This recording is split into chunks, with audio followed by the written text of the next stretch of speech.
Chapter 5 A Small Wrong mummed Shiva as Sati softly kissed him awake. He cupped her face gently. Are my eyes deceiving me, or are you getting more beautiful every day?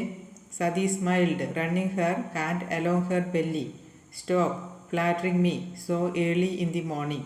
Shiva edged up on his elbows, kissing her again.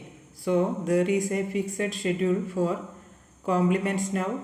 Sati laughed again, slowly getting off the bed. Why don't you go wash? I have requested for breakfast to be served in our room. Ah, you are finally learning my ways. Shiva always hated eating at the organized and civilized dining room gatherings that Sati liked. As Shiva walked into the comfortable washroom attached to their chamber at the Kashi Palace, Sati looked out. The famous ring road, also called Sacred Avenue, was clearly visible. It was an awe-inspiring sight. Unlike the congested city of Kashi itself, the avenue was very broad, allowing even 6 cars to pass simultaneously. There was a breathtaking profusion of trees around the road, with probably all the species of flora from the Indian subcontinent represented. Beyond the trees lay the plethora of temples.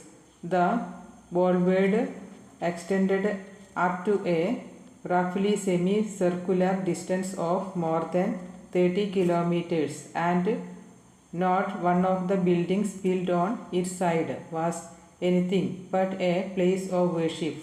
The Chandravanshi liked to say that almost every Indian god has a home on Kashi's sacred avenue. But of course, that belief was scarcely built on reality, considering that Indians worshipped over 30 million gods. But one could safely state that practically all the popular gods had a temple dedicated to them on this holy pathway, and the most majestic temple of them all was dedicated, but of course, to the most admired of them all, the great Mahadev himself, Lord Rudra. It was his temple that Sati was staring at. It had been built close to the Brahma Ghat. Legend had it that the original plan for the temple, hatched by the Devas during the life of Lord Rudra himself, was to have it close to Asighat, the scene of Lord Rudra's deliverance of justice. But the great Mahadev, the scourge of the Asuras, had ordered that no memorial to him must ever be built near Asighat, with one of the most unfathomable lines: not here, anywhere else, but not here. No one had understood why, but at the same time, no one argued with the fearsome Lord Rudra. They call it the Vishwanath temple, said Shiva, startling Sati with his sudden appearance. It means the Lord of the world. He was a great man, whispered Sati. A true god, yes, agreed Shiva, bowing to Lord Rudra. Om Rudraya Nama, Om Rudraya Nama. It was good of King Adidruga to leave us alone last night. We certainly needed the rest after the string of ceremonies at Asighat. Yes, he seems to be a good man, but I fear he will not be leaving you alone today. I could make out that he has a lot to talk to you about. Shiva laughed. But I do like his city. The more I see it, the more it feels like home. Let us eat our breakfast, said Sati. I think we have a long day ahead. Especially not you, asked Kanini. He actually said that. Those very words, said Anandamayi. He said he cannot touch my woman, especially not me. Kanini expertly massaged the rejuvenating oil into Anandamayi's scalp. That does make sense, princess. There are only two women who can make a man break the vow of lifelong celibacy. Either the Apsara, Manaka, or you. 2. Anandamayi had her eyebrows raised at being considered akin to the celestial nymph. My apologies, chuckled Kanini. What is Manaka compared to you? Anandamayi laughed. But this is a far tougher challenge than Manaka's princess, continued Kanini. Sage Vishwamitra had taken the vow late in his life. He had already experienced the pleasure of love. Manaka just had to remind him, not create the need. The general, on the other hand, is a virgin. I know, but when something is so beautiful, achieving it cannot be easy, can it? Kanini narrowed her eyes. Don't lose your heart before you have won his princess. Anandamayi frowned. Of course I haven't. Kanini started hard at Anandamayi and smiled. The princess was obviously in love. She hoped Parvadeshwar had the good sense to realize his good fortune in time. You have a beautiful capital, Your Highness, said Shiva. The sun had already covered the third of its daily journey. Shiva was sitting in King Adityuga's private chambers with Sati. Drabagu, Nandi, and Veerabhadra stood guard at the door supporting the baton wielding Kashi royal guard. It was a misery to Drabagu how only batons could be used to protect a royal family. What if there was a serious attack? Meanwhile, Parvadeshwar had set off on a tour with the Kashi police chief. He wanted to ensure that the path from the place to the Kashi Vishwanath temple was well protected for the Nilkanth's planned visit in the afternoon. It was expected that practically the entire city would be lining the sacred avenue to catch a glimpse of the Nilkanth, for only the nobility had been allowed to meet him at his arrival at Asigad. Actually, this is your city, my lord, said Adityuga with low bow. Shiva frowned. Lord Rudra had spent most of his time in Kashi, calling it his adopted home, explained Adityuga. After his departure to his birthland to the west, the Kashi royal family conducted a puja at Asigat, effectively making Lord Rudra and his successors our true king for eternity. My family, while being different from the royal family that conducted that puja, honors the promise to this day. We only function as the caretaker of the birthright of Lord Rudra's successors. Shiva was getting increasingly uncomfortable. Now that Lord Rudra's successor is here, it is time for him to ascend the throne of Kashi, continued Adityuga. It will be my honor to save you, my lord. Shiva almost choked on a combination of surprise and exasperation. These people are all mad, well intentioned, but mad. I have no intentions of becoming a king, Your Highness, smiled Shiva. I certainly does think of myself as worthy of being called Lord Rudra's successor. You are a good king and I suggest you continue to serve your people. But my lord, I have a few requests though. Your Highness, interrupted Shiva. He did not want to continue the discussion on his royal antecedents. Anything, my lord. Firstly, my wife and I would like our child to be born here. Maybe impose on your hospitality for this duration. My lord, my entire palace is yours, Lady Sati, and you can stay here for all time to come. Shiva smiled slightly. No, I don't think we will stay that long. Also, I want to meet the leader of the Brangas in your city. His name is Divodas. My lord, I will certainly summon him to your presence. Speaking to anyone else from that unfortunate tribe is useless. Divodas is the only one sensible or capable enough to interact with others. I believe he is out on a trading trip and should be returning by tonight. I will ensure that he is calling here at the earliest. Wonderful. The crowd out there looks like it is slipping out of control. Drabagu pointed Parvadeshar. Parvadeshar was with Bhagirath, Drabagu and Tratya, the Kashi police chief, upon a raised platform on the sacred avenue. It almost seemed like all of Kashi's 2 lakh citizens had descended there to catch a glimpse of the Nilkant, and the Kashi police appeared woefully ill-trained to manage the crowd. They were polite to a fault, which usually worked with the courteous Kashi citizen. But on an occasion like this, when every person was desperate to jump up front and touch the Lord, the firm hand of the Suryavamshi was called for.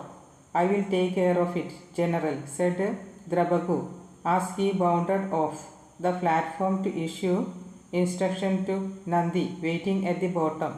But he must not raise his hand, said Tratya. He will behave as required by the situation, Tratya, said Parvadeshar, irritated.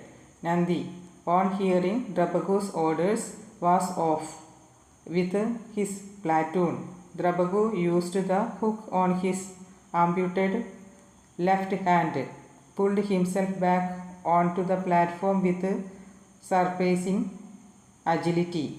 It is done, General, said Drabagu. That crowd will be pushed back.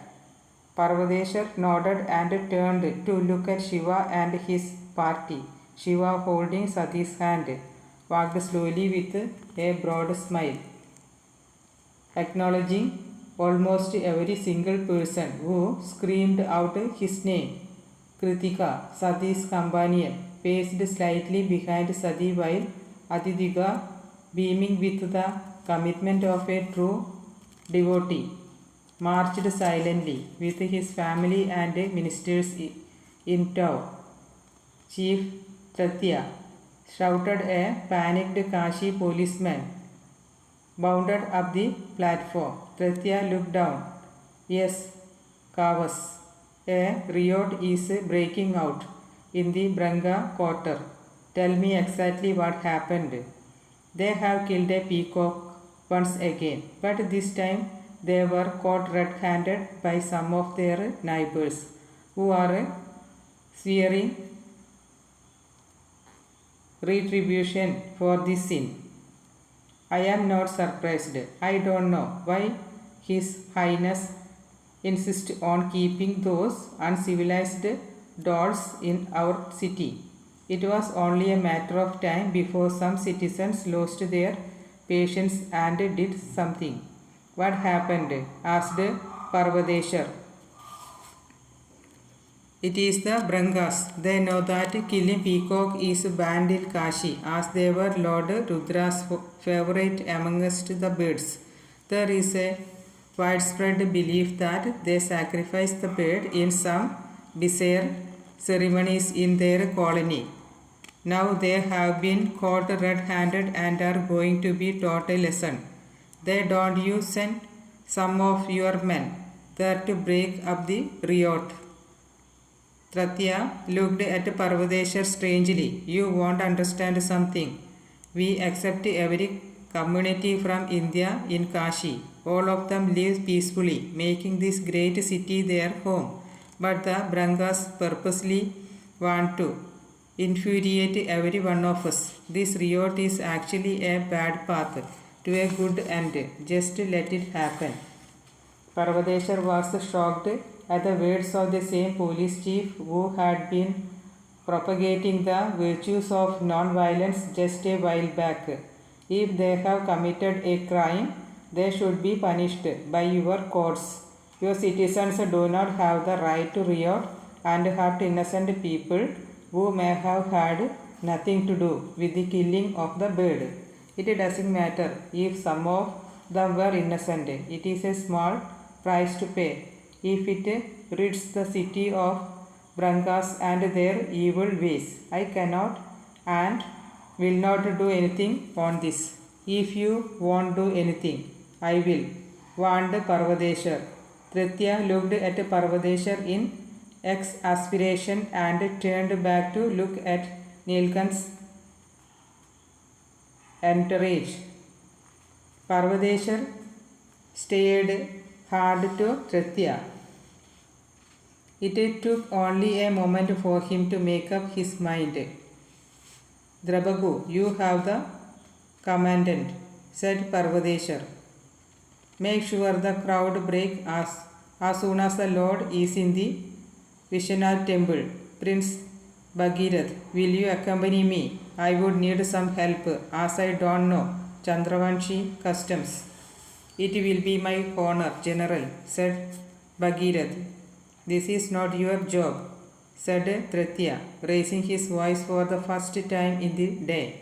You have no right to interfere in our internal affairs. He has every right, interjected Bhagirath with the arrogance that only a royal can possess. Have you forgotten Lord Rama's words? Standing by and doing nothing while a sin is committed is as bad as committing the sin yourself. You should be thanking the general for doing your job. Parvadeshar and Bhagirath quickly stepped down from the platform along with the Kavas, ordered Veerabhadra to follow them with 100 men and rushed towards the Branga quarters. This is tough and tricky, said Bhagirath. They were in front of the Branga quarters, the legendary hoards of gold brought in by the refugees from the east and transformed this particularly congested part of the city into spacious residence.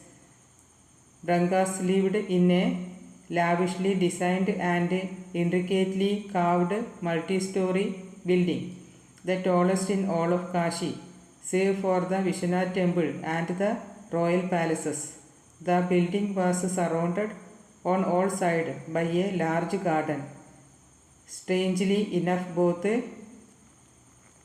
lusciously landscaped and conservatively symmetrical, much like the one at the Narasimha temple in Magadha. A broad at its entrance proudly proclaimed the loyalty of its resident. May Lord Rudra bless the most divine land of Branga. The city's congestion and confusion began immediately at the border of the fenced garden. Narrow path led out into what were suburbs dominated by immigrants from Ayodhya, Magadha, Prayag and other part of the Chandravanshi Confederacy. A little known fact was that even some Meluhans, tired of the regimented life in their homeland and fearful of giving up their birth children at Meika, had found refuge in Kashi. They tolerated the chavos of the Chandravanshi way for the pleasure of watching their children grow. I am sure it is not just anger at their customs, said Veerabhadra, taking in the stark difference in the lifestyle of the common folk of Kashi and the Brangas. Resentment about their wealth must also drive the hatred toward the Brangas.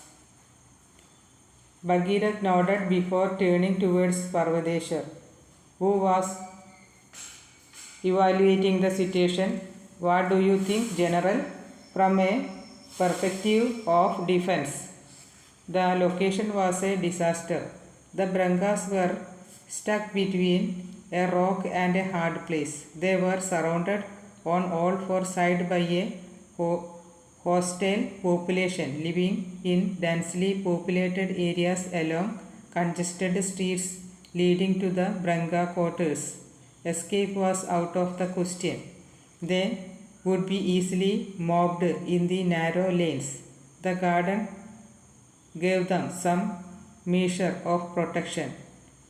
Any mob attacking the Brangas would be exposed in that area for at least a minute till they reached the building itself.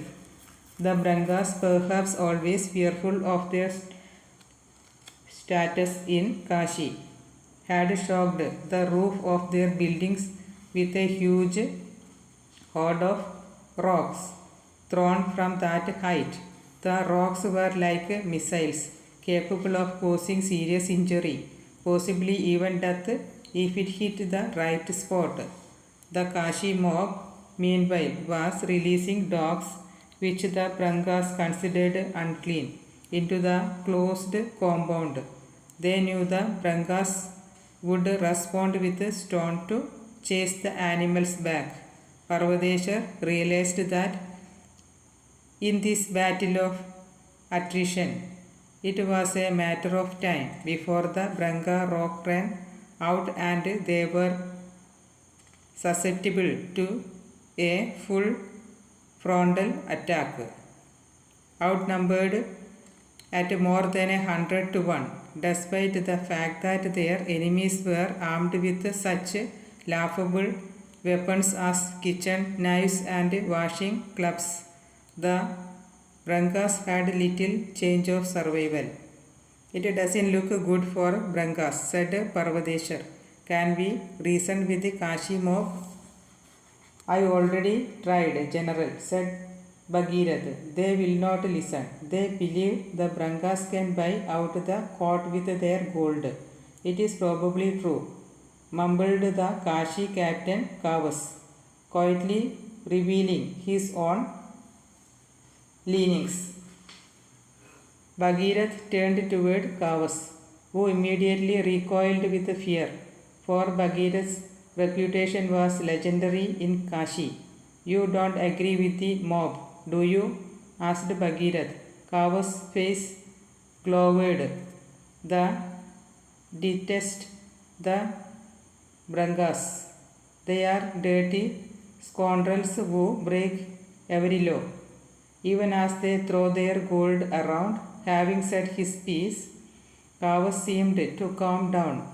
He looked down and whispered, "But is this the way they should be treated? Would Lord Rudra have done this? No, Your Highness. Then find us a solution." Pointing to the angry Kashi citizens surrounding them, Kavas said, "These Hodi will not back off till the Brangas are punished in some form." Prince Bhagirath, how can we ensure that while keeping the Brangas live and safe? I don't know. What if the Suryavanshis attack then? Asked Parvadeshwar, shocked at the effective but borderline ethical solution that had entered his mind. Bhagirath smiled immediately, for he could suspect where Parvadeshwar was going. We will use the batons of the Kashi police, not our weapons. We will only injure, not kill. Exactly, said Parvadeshwar. The mob will get its justice and back off. The Brangas will be injured but alive. I know this is not entirely right, but sometimes the only way to prevent a grave wrong is to commit a small wrong. I will have to take full responsibility for this and answer to the Paramatma. Bhagirath smiled softly. Some Chandravanshi ways were entering Parvadeshwar's psyche. It had not escaped his notice that his elder sister had been lavishing attention on the Meluhan general. Parvadeshar turned to Kavas. I will need 100 batons. Bhagirath shot off with Kavas toward the skied avenue. They were back in no time. Parvadeshar had meanwhile spoke to the leaders of Kashi mob, promising them justice of this dropping their weapons. They waited patiently for the Suryavanshis to deliver. Parvadeshar gathered the Suryavanshis in front of him. Maluhas, do not use these swords. Use the batons. Limit the blows to their limbs. Avoid their heads. Keep your shield rigidly in the tortoise formation. Rocks from what height can kill. The Suryavanshis stared at their general. This is the only way the Brangas can be saved, continued Parvadeshar. The Meluhans moved quickly into battle formation with Parvadeshar. Bhagirath and Veerabhadra in the lead. Kavas, who was unfamiliar with such tactics, was placed in the middle, where it was safest. As the soldiers marched into Branga garden, there was a hailstorm of stones. The shielders kept them safe as they strode slowly but surely toward the building entrance. The entrance itself was naturally narrower than the garden path. The tortoise formation would have to be broken here. Parvadeshar ordered a double file charge into the building. Shielders held left-right to prevent attacks from the sides. He had assumed the rocks could not be used within the building, a grave miscalculation. What a statue, whispered Sati, shuddering slightly at the awe-inspiring sight of Lord Rudra. Shiva and Sati had just entered the massive Vishwanath temple. The temple, built a little distance away from the Brahmaghat, was an imposing structure. It wasn't just a gargantuan height of 100 meters, but also the overwhelming simplicity of the edifice that inspired wonder. An open garden, built in the symmetrical style of Lord Rudra's native land, provided the entry from the sacred avenue to the temple. The red sandstone structure, almost the color of the blood, was startlingly sober. The giant platform, almost 20 meters in height, which soared from the farthest point of the garden, had absolutely no carvings or embellishments, unlike any other temple Shiva had seen so far. 100 steps had been carved into the platform. Devotees who reached atop the platform would be stunned by the main temple spire, again of red sandstone, which soared an improbable 80 meters, just like the platform. The main temple also had no carvings. There were 100 square pillars and hold up the spire. Unlike other temples, the sanctorum was in the center and not at the far end. Within the sanctum was the statue that drew devotees from across the land, the formidable Lord Rudra. Legend had it that Lord Rudra mostly worked alone. He had no known friends whose stories could be immortalized in frescoes as the temple walls. There was no favorite devotee whose statue could be placed at his feet. The only partner Lord Rudra had, the only one he listened to, was Lady Mohini. Hence, Kritika found it odd that her legendary beauty had not been rendered into an idol. How come Lady Mohini's statue is not here? Whispered Kritika to an AD of Aditya. You know the stories of Lord well, replied the AD. Come. She led Kritika to the other side of the sanctum.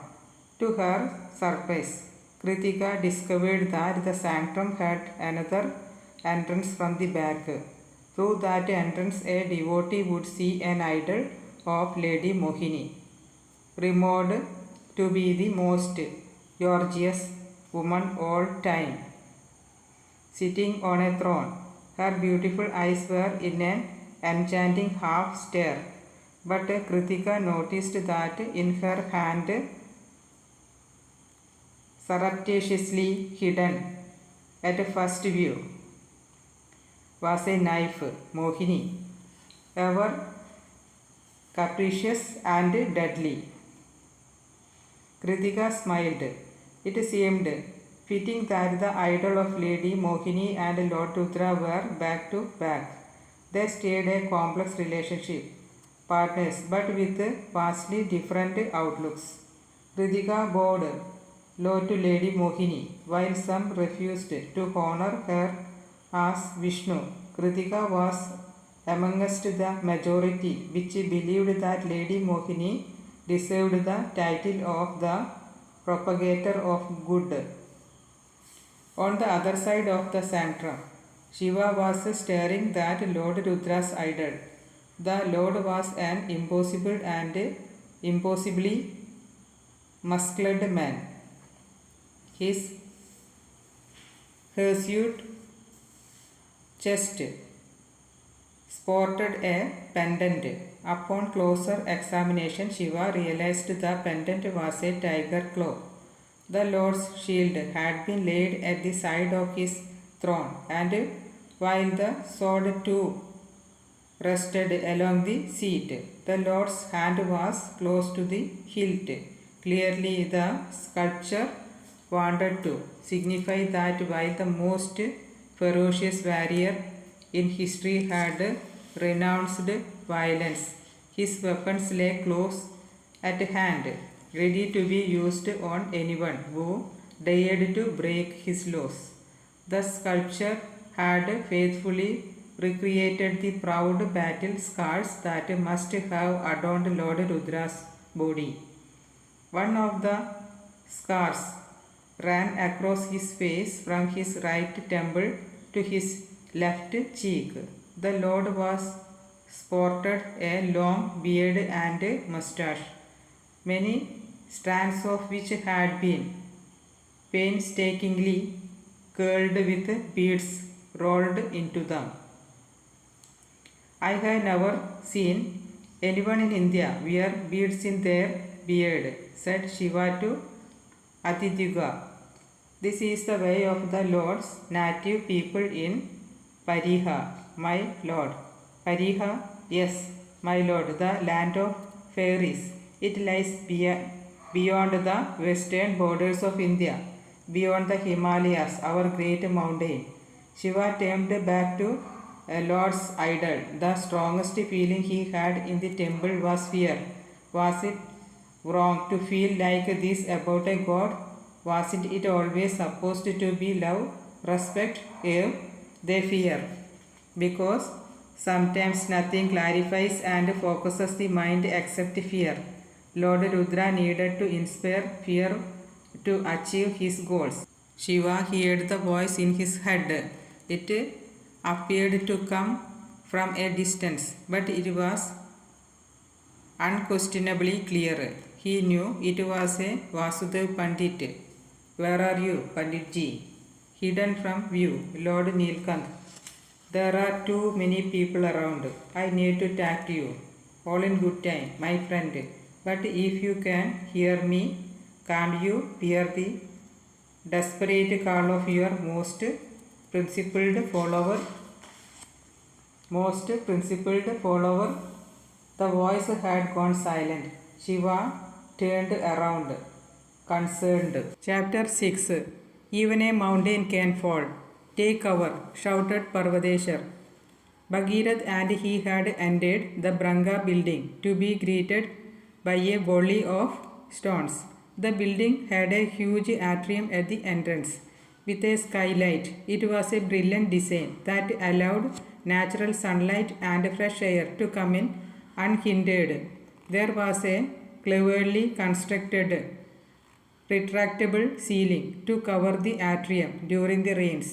At present, however, the atrium was like a valley of death for the Suryavamshis, surrounded as it was on all sides by balconies, from where the Brangas rained stones upon them.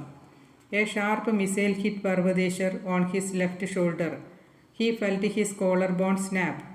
A furious Parvadeshar drew his baton high and bellowed, "Har Har Mahadev, Har Har Mahadev," yelled the Suryavamshis. They were gods. Mere stones wouldn't stop them. The Suryavamshis charged up the stairs, clubbing all who came in their path, including women. But even in their fury, they were mindful of Parvadeshar's instructions. No strikes on the head. They injured the Brangas, but killed none. The Brangas started falling back, faced with the relentless and disciplined Suryavamshi attack. Soon the Suryavamshis were charging up the building to the top. Parvadeshar found it strange that there appeared to be no leader. The Brangas were just a random mob which was fighting heroically, but in a disastrously incompetent manner. By the time the Suryavamshis reached the top, practically all the Brangas were on the floor, breathing in agony, injured but alive. It was then that Parvadeshar heard the noise. Even in the commotion of numerous Brangas howling in pain, the horrifying din could not be missed. It sounded like hundreds of babies were howling desperately, as if their lives depend on it. Parvadeshar had heard numerous of hostile ritual sacrifices that the Brangas committed. Fearing the worst, he came towards the room where the sound emanated from. The general broke open the door with one kick. He was sickened by what he saw.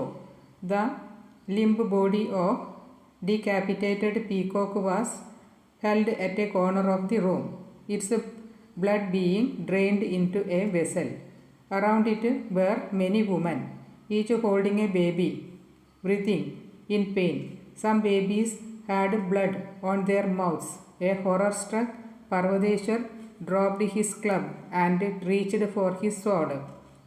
There was a sudden blur to his left. Before he could react, he felt a sharp pain on his head. The world went black. Bhagirath screamed, drawing his sword, as did the Suryavamshis. He was about to run his sword through the men who had clubbed Parvadeshar when a woman screamed, "Please don't." Bhagirath stopped. The woman was very obviously pregnant. The Branga man was about to raise his club again. The woman screamed once more, "No." The Bhagirath's surprise. The men obeyed.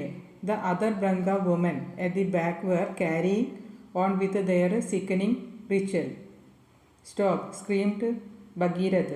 The pregnant Branga woman fell at Bhagirath's feet. "No, brave prince, don't stop us, I beg you.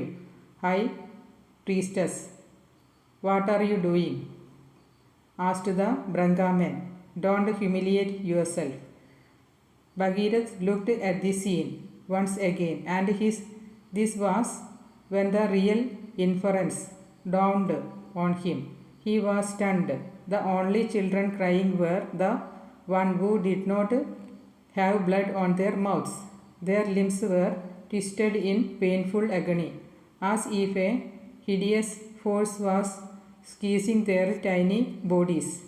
The moment some of the peacock Blood was poured into baby's mouth. The child kittened down.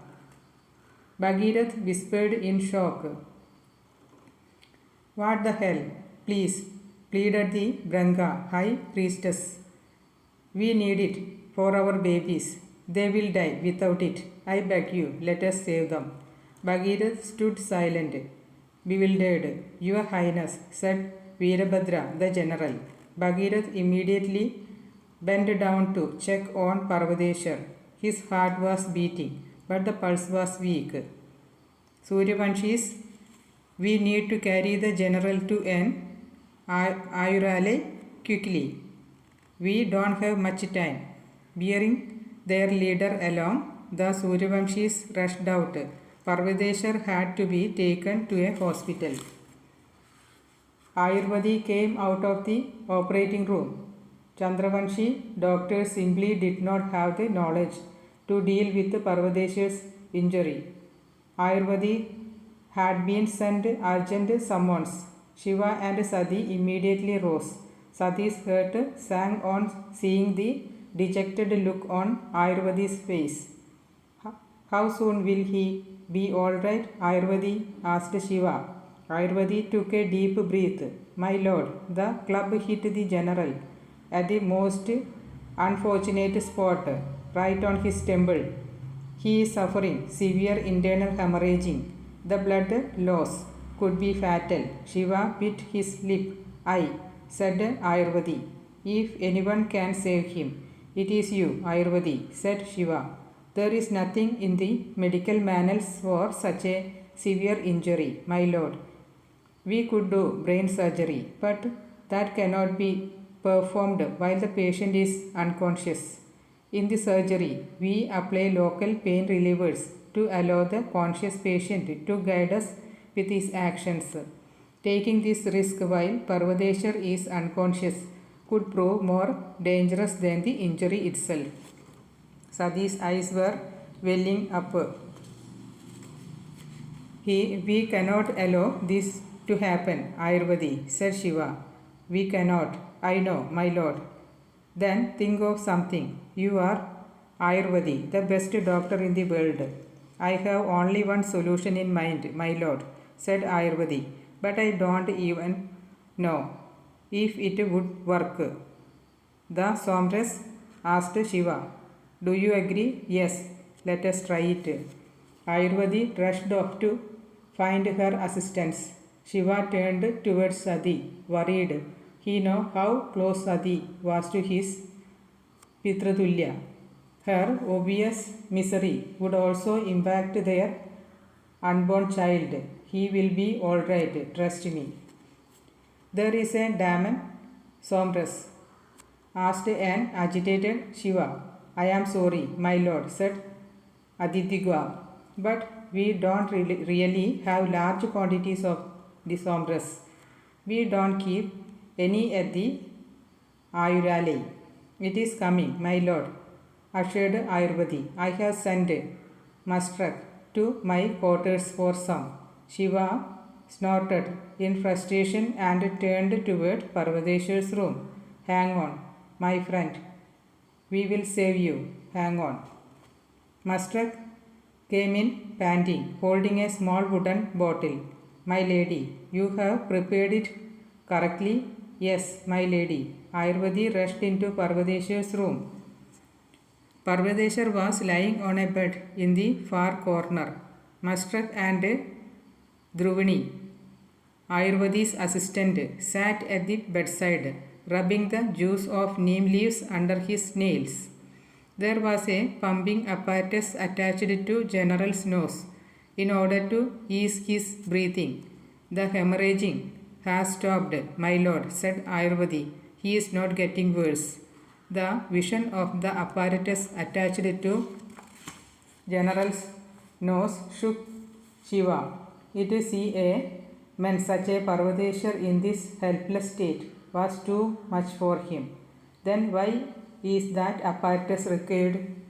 The bleeding has harmed the part of his brain that controls his breathing, my lord, said Ayurvedi.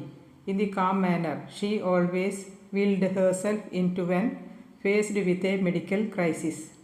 Parvadeshwar cannot breathe on his own. If we remove this apparatus, he will die. Then, why can't you repair his brain? I told you, my lord, a brain surgery cannot be done while the patient is unconscious. It is too risky.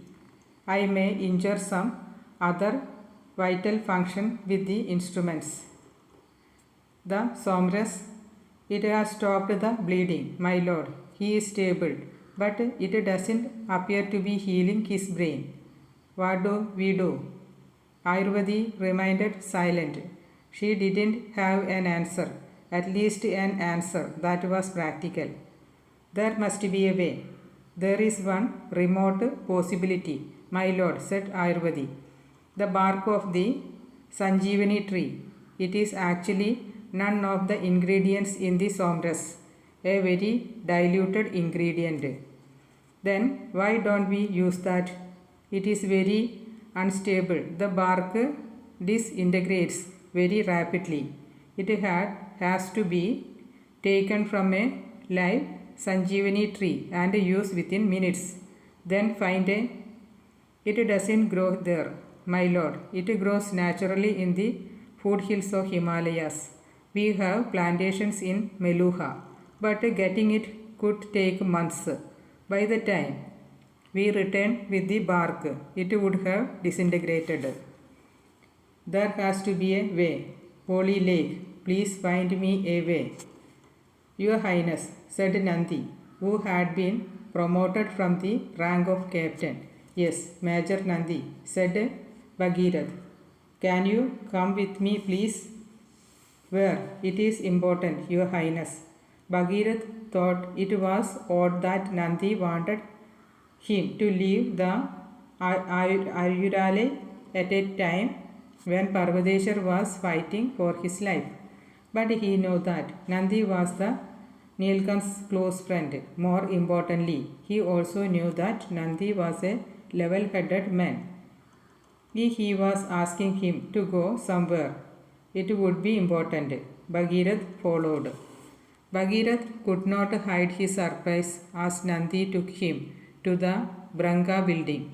What is going on, Major? Yes, must meet him, said Nandi. Who? Me, said a tall, dark man stepping out of the structure. His long hair was neatly oiled and tied in a knot. His eyes were door-shaped, his cheekbones high. He had a clear complexion. His lanky frame was draped in a white, starched dhoti with a cream angavastram thrown over his shoulder. His face bore the look of a man who had seen too much sadness for one lifetime. Who are you? I am Devodas, the chief of the Brangas here.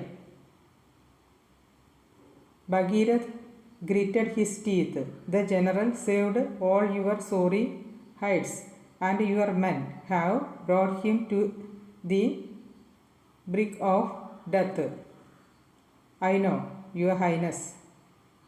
My men thought the general would have stopped us from saving our children. It was a genuine mistake.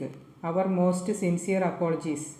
You think your apology is going to save his life? It will not. I know that. He has saved my entire tribe from a certain death. He has saved my wife and unborn child. It is a debt that must be repaid. The mention of payment made Bhagirath even more livid. You think your filthy gold will get you out of this?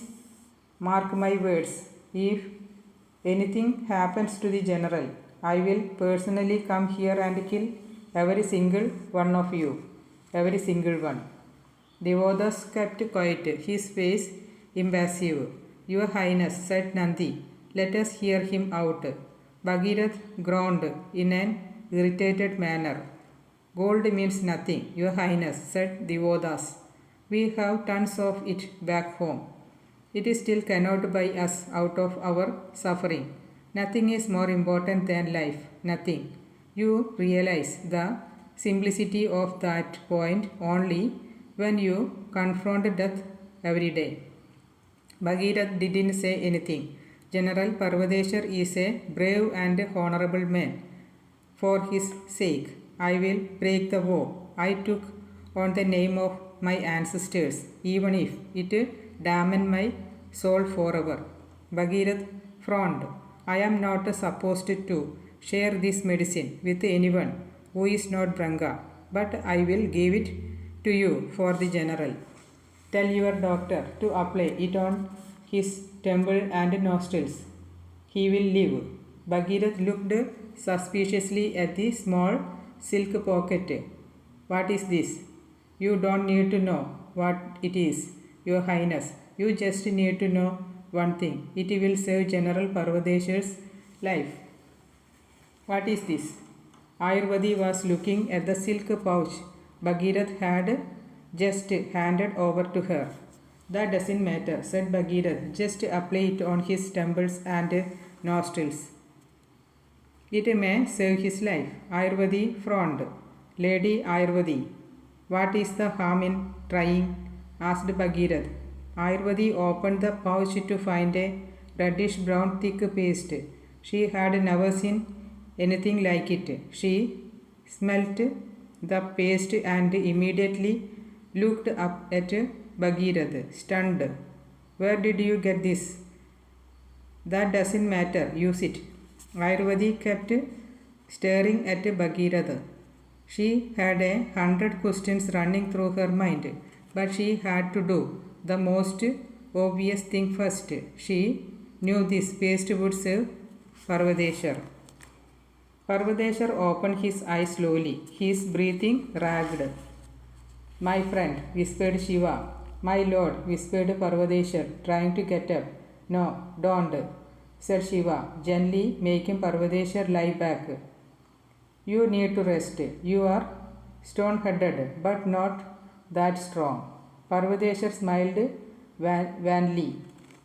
Shiva knew the question that would arise first in the general's mind. All the Brangas are safe. What you did was brilliant. I don't know, my lord. I will have to do penance. I have committed a sin. What you did saved lives. There is no need for any penance. Parvadeshar sighed. His head still throbbed immensely. They had some ghastly ritual going on. Don't think about it, my friend. Right now you need to relax. Ayurvedi has ordered strictly that nobody is to disturb you. I will leave you alone. Try to catch some sleep. Anandamayi. Bhagirath tried to stop his sister.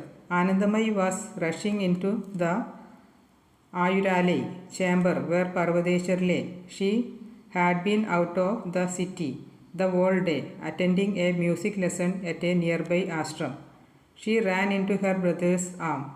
Is he all right? Yes, said Bhagirath. Anandamayi glowered. Who is the bastard who did this? I hope you kill that dog. We will let Parvadeshar decide what to do. I heard he was hit on the temple, that there was blood hemorrhaging. Yes, Lord Agni be merciful. That can be fatal. Yes, but some medicines from the Brangas have saved him. Brangas?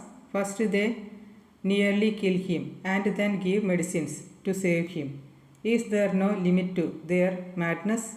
The medicine was given by their leader, Divodas. He arrived in Kashi a few hours back and heard about this incident. He seems like a good man. Anandamayi was not interested in Branga leader. Has Parvadeshar woke up? Yes. The Lord Nilkanth just met him. He has gone back to sleep. He is out of danger. Don't worry. Anandamayi nodded, her eyes moist. And by the way, said Bhagirath, I have also recovered from my injuries. Anandamayi burst out laughing. I am sorry, my brother. I should have asked. Bhagirath made a dramatic pause. Nobody can hurt your brother. You as the greatest Chandravanshi warrior ever. Nobody hurt you because you must have been hiding behind Parvadeshwar. Bhagirath burst out laughing and reaching out playfully to shove his sister. Anandamayi pulled her younger brother into her arms. Go, said Bhagirath, looking at him. May make you feel better. Anandamayi nodded. As she entered Parvadeshwar's room, Ayurvadi emerged from another chamber. Your Highness, yes, Lady Ayurvadi, said Bhagirath and with a namaste. The Lord Nilkanth and I would like to talk to you. Could you come with me? Of course. Where did you get the medicine from, Bhagirath? Asked Shiva. Bhagirath was surprised at Shiva's tone. The Lord had always appeared kind. He now seemed cold, angry. What is the matter, Mr. Lord? Asked Bhagirath, worried. Answer my question, Prince. Where did you get the medicine from?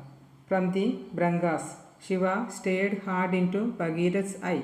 Bhagirath could gauge the Nilkanth was struggling to believe his words. I am not lying, my lord, said Bhagirath. And why would I? This medicine has saved General's life. Shiva continued to stare. My lord, what is the problem? The problem, your highness, said Ayurvadi, is that this medicine is not available in Sapt Sindhu. I could tell that it was made from the bark of the Sanjeevani tree. But the problem with any Sanjeevani medicine is that it deteriorates rapidly. It cannot be used unless freshly taken from a live tree.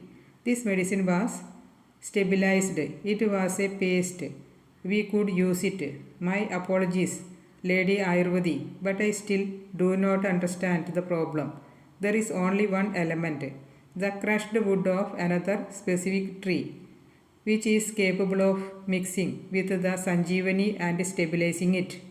That tree does not grow in the Sapt Sindhu. Bhagirath frowned.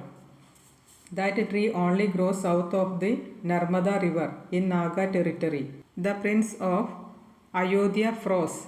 He knew what the Nilkanth would be thinking. My lord, I have nothing to do with the Nagas. I got this medicine from the Branga leader Devodas. I swear on Ayodhya. I swear on my beloved sister. I have nothing to do with the Nagas. Shiva continued to stare at Bhagirath. I want to meet Devodas. My lord, I swear I have nothing to do with the Nagas. Get me Devodas within the next hour, Prince Bhagirath. Bhagirath's heart was beating madly. My lord, please believe me. We will talk about this later, Prince Bhagirath, said Shiva. Please get Devodas. I believe King Adidviga has already arranged for Devodas to have an audience with you tomorrow morning, my lord. Shiva stared at Bhagirath, eyes narrowing a bit. I will arrange for Devodas to come here right away, my lord, said Bhagirath, rushing from the room. Anandamayi sat silently on a chair next to Parvadeshwar's bed. The general was asleep, breathing slowly.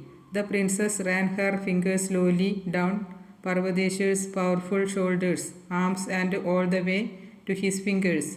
The general's body seemed to shiver a bit. Anandamayi laughed softly.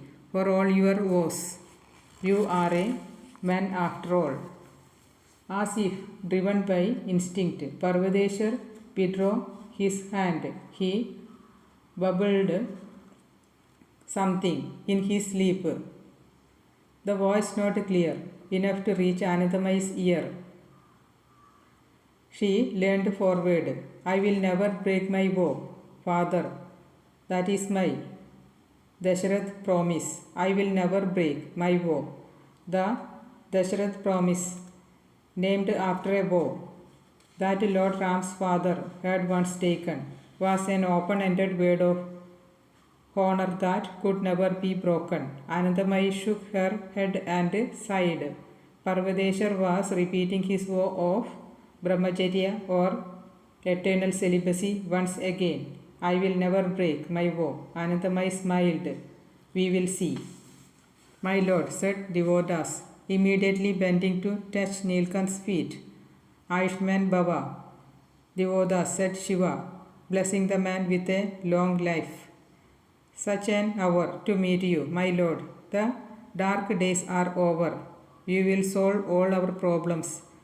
We can go home. Go home? You still want to go back? Branga is my soul, my lord. I would never have left my homeland if it weren't for the plague. Shiva frowned before coming to the point that concerned him. You are a good man, Devodas. You saved my friend's life even at your own cost.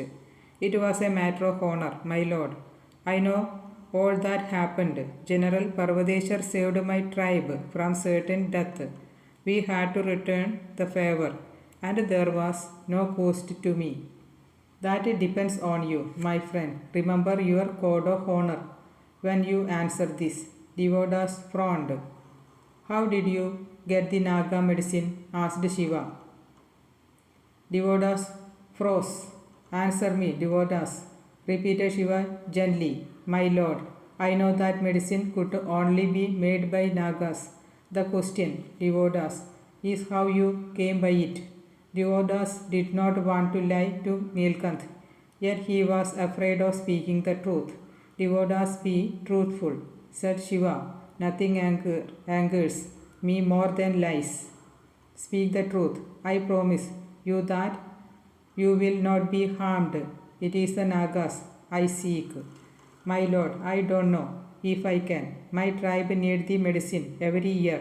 You saw the chavos that a few days of delay led to. They will die without it, my lord. Tell me where to find those scum, and I give you my word. I will get you the medicine every year. My lord, it is my word, Devodas. You will always have your medicine, even if it is the only thing I do for the rest of my life. Nobody in your tribe will die for the lack of medicine. Devodas hesitated. Then his faith in Nilkanth legend overcame his fear of the unknown. I have never met a Naga, my lord. Many of us believe that they have put a curse on Branga. The plague peaks every year without fail during the summer. The only medicines that can save us are the one the Nagas supply. King Chandraketu gives the Nagas untold amount of gold and a large supply of men in return for the medicines. Shiva was stunned. You mean King Chandraketu is forced to deal with the Nagas? Is he their hostage? He is a virtuous king, my lord. Even the few of us who have escaped and found refuge outside Branga are given gold by him by sustain ourselves. We go back to Branga every year to get the medicines. Shiva stayed silent. Devodas has a smidgen of moisture of his eyes. Our king is a great man, my lord. He has made a deal with the devils and cursed his own soul, only to save the people of Branga. Shiva nodded slowly. Is the king the only one who deals with Naga? From that I know. He and a few trusted advisors, my lord, nobody else. Once my child is born, we will leave for Branga. I will need you to accompany me, my lord, cried Devodas in shock. We cannot bring any non-Branga into our land. Our secrets must remain within our borders. My tribe's future is at stake. My land's future is at stake. This is much bigger than you, your tribe or me. This is about India. We must find the Nagas. Devodas gazed at Shiva, torn and confused. I believe I can help, Devodas, said Shiva. Is this a life worth leading? Desperately, begging for the medicines every year, not even knowing what ails your tribe. We have to solve this problem. I can do it, but not without your help. My lord, Devodas think. I have heard that peacock blood has many other side effects that are just bad. What if you had not reached in time with the Naga medicines? What would have happened to your tribe, your wife, your unborn child? Don't you want this resolved once and for all? Devodas nodded slowly. Then take me to your kingdom. We will free your king and the land of Branga from the clutches of Nagas. Yes, my lord. I fear I have nothing to do with Nagas, my lord, said Bhagirath, his head bowed. Nandi, standing at the door of Shiva's chamber, was looking on sympathetically. I fear, my lord. I would never go against you, said Bhagirath. Never. I know, said Shiva. I think the presence of the medicine shook me. Nandi has already spoken to me. I know how you came by the medicine. My apologies that I doubted you. My lord, cried Bhagirath, you don't need to apologize. No, Bhagirath, if I have made a mistake, I must apologize. I will not doubt you again. My lord, said Bhagirath. Shiva pulled Bhagirath close and embraced him. Thank you once again for gracing us with your presence, my lord, said Kanakala, the Meluhan Prime Minister, bowing down to touch the great sage, Maharshi Brigu's feet. I will take your leave. Ayushman Baba, my child, said Brigu with a slight smile. Kanahala was astonished at the sudden appearance of the reclusive Maharshi in Devgiri, the capital city of Meluha, but her emperor Daksha did not seem the least bit surprised. Kanahala knew how the strict Saptarshi Uttradhikari, a successor to the 7 great sages, liked to live. She had organized his chamber to be exactly like the Himalayan cave that was Brigu's home. No furniture except for a stone bed on which Brigu was sitting presently. Cold water had been sprinkled on the floor and the walls to stimulate the uncomfortable chilly and damp atmosphere of the mountains. Light had been restricted through the presence of thick curtains on all the windows. A bowl of fruit had been placed in the room, the only food for the sage for days. And most importantly, an idol of Lord Brahma had been installed on an indentation in the wall at the north end of the chamber.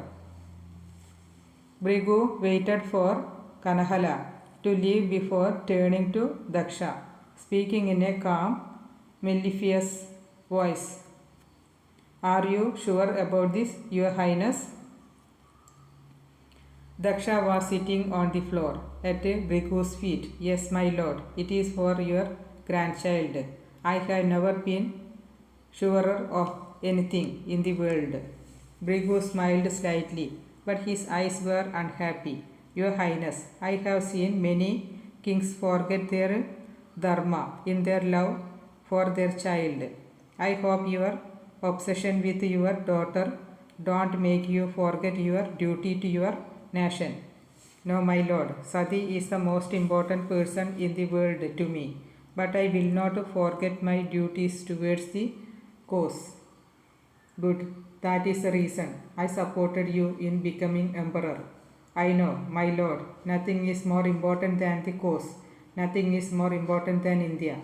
You don't think your son-in-law is intelligent enough to start asking questions when he sees it? No, my lord, he loves my daughter. He loves India. He will not do anything to hurt the cause. The Vasudevas have begun to influence him, Your Highness. Daksha looked shocked, at a loss for words. Bhrigu realized the futility of carrying on this conversation. Daksha was too simple-minded to understand and implications. He would have to fight for the cause by himself. Please go ahead then, if that is what you believe, said Bhrigu. But you are not to answer my questions on where it came from to anyone. Is that clear? Daksha nodded. He was still shocked by the statement Bhrigu had made out about Shiva and Vasudevas. Not even to your daughter, Your Highness, said Bhrigu. Yes, my lord. Bhrigu nodded.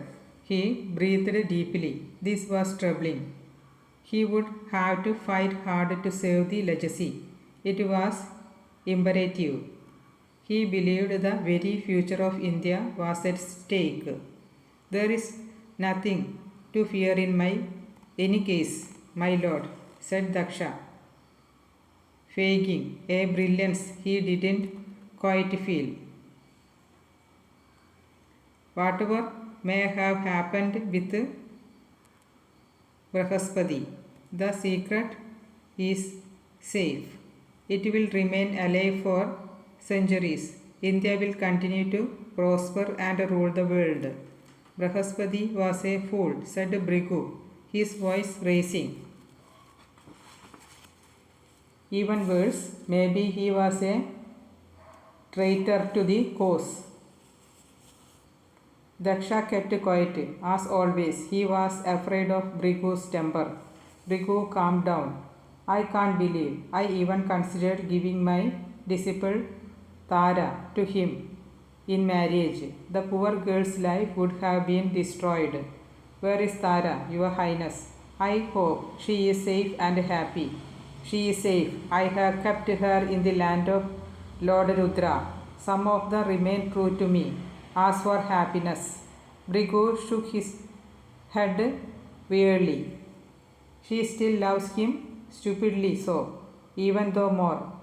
No point in talking about Brahaspati, said Daksha. Thank you so much for your permission, my lord. From the deepest corner of my heart, thank you. Bhrigu nodded, bending lower and whispering, Remain careful, Your Highness. The war is not over. Don't think that you are the only one who can use the Nilkant. Chapter 7. Birth Pangs. Shiva stood at the edge of the Dashaswamedh gut in a royal enclosure. On his side stood their Highness Dilipa and Aditiga, with other key members of the nobility behind them. The citizens of Kashi stood away from the enclosure. They were not overexcited. They had got used to the constant attention that came the way of their city since the Nilakant had made it his temporary home.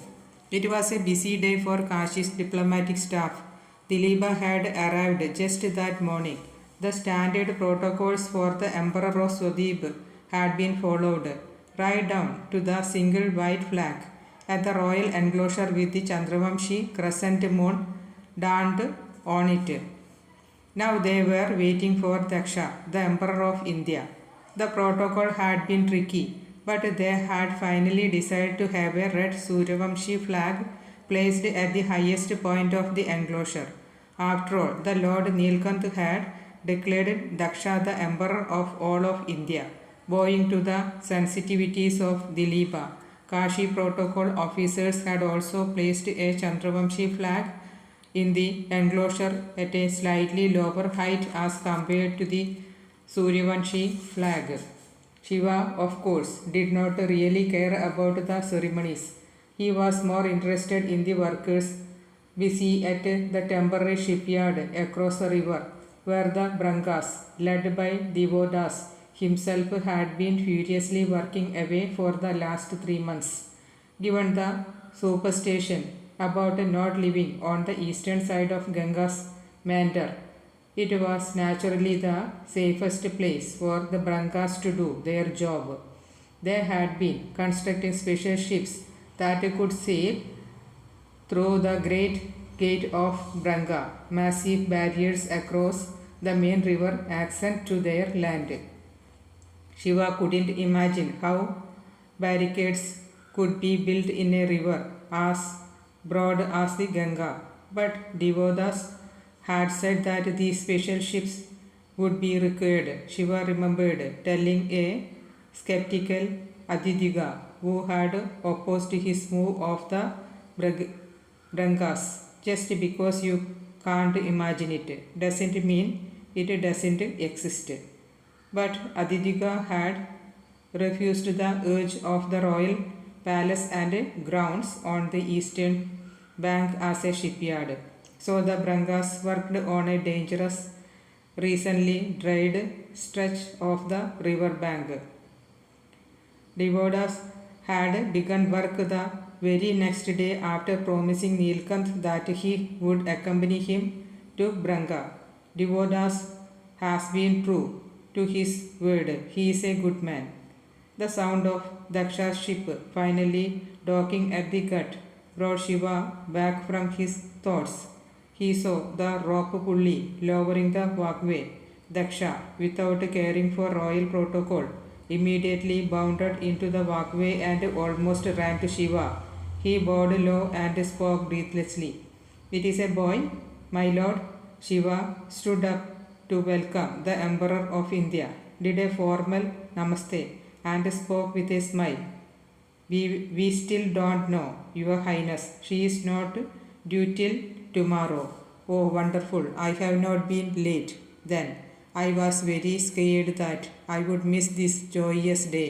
Shiva laughed out loud. It was difficult to say who was more excited, the father or the grandfather. "Such a delight to meet you again, Purvagaji," said Shiva, raising his chair and bending down to touch the blind man's feet. The suffix Ji was a form of respect. Purvaga, Drabagu's blind father, was the same Vikarma whose blessings Shiva had sought at Kodakbar in Meluha a few years ago. Kodakbar residents had been stunned by Nilakant's public rejection of the Vikarma law, leave alone finding the touch of a Vikarma polluting. Shiva had actually sought to be blessed by one. Purvaga had come along in Emperor Daksha's convey to Kashi. He immediately stepped back, as though sensing that Shiva was about to do. "No, my lord, you are the Nilkanth. How can I allow you to touch my feet?" "Why not, Purvagaji?" asked Shiva. "But my lord, how can you touch my father's feet?" said Drabagu. "You are the Mahadev. Isn't it my choice as to whose feet I touch?" asked Shiva. Turned back to Purvaga, Shiva continued, "You are elder to me. You cannot deny me the right to seek your blessings. So please do so quickly. My back is hurting from bending for so long." Purvaga laughed, placing his hand on Shiva's head. "Nobody can refuse you, great one. Ayushman Baba." Shiva rose, satisfied with the blessing for a long life. "So you intend to spend your time with your son now?" "Yes, my lord, but we would be going on a dangerous voyage." "Are you sure?" "I was a warrior too once, my lord. I still have the strength. I can kill any Naga who stands in front of me." Shiva smiled, turning towards Drabagu, his eyebrows raised. Drabagu smiled back, signaling with his hand that he would protect his father. "My boy, don't think I cannot sense what you are saying," said Purvaga. "I may be blind, but you learned to wield the sword holding my hands. I will protect myself and you as well."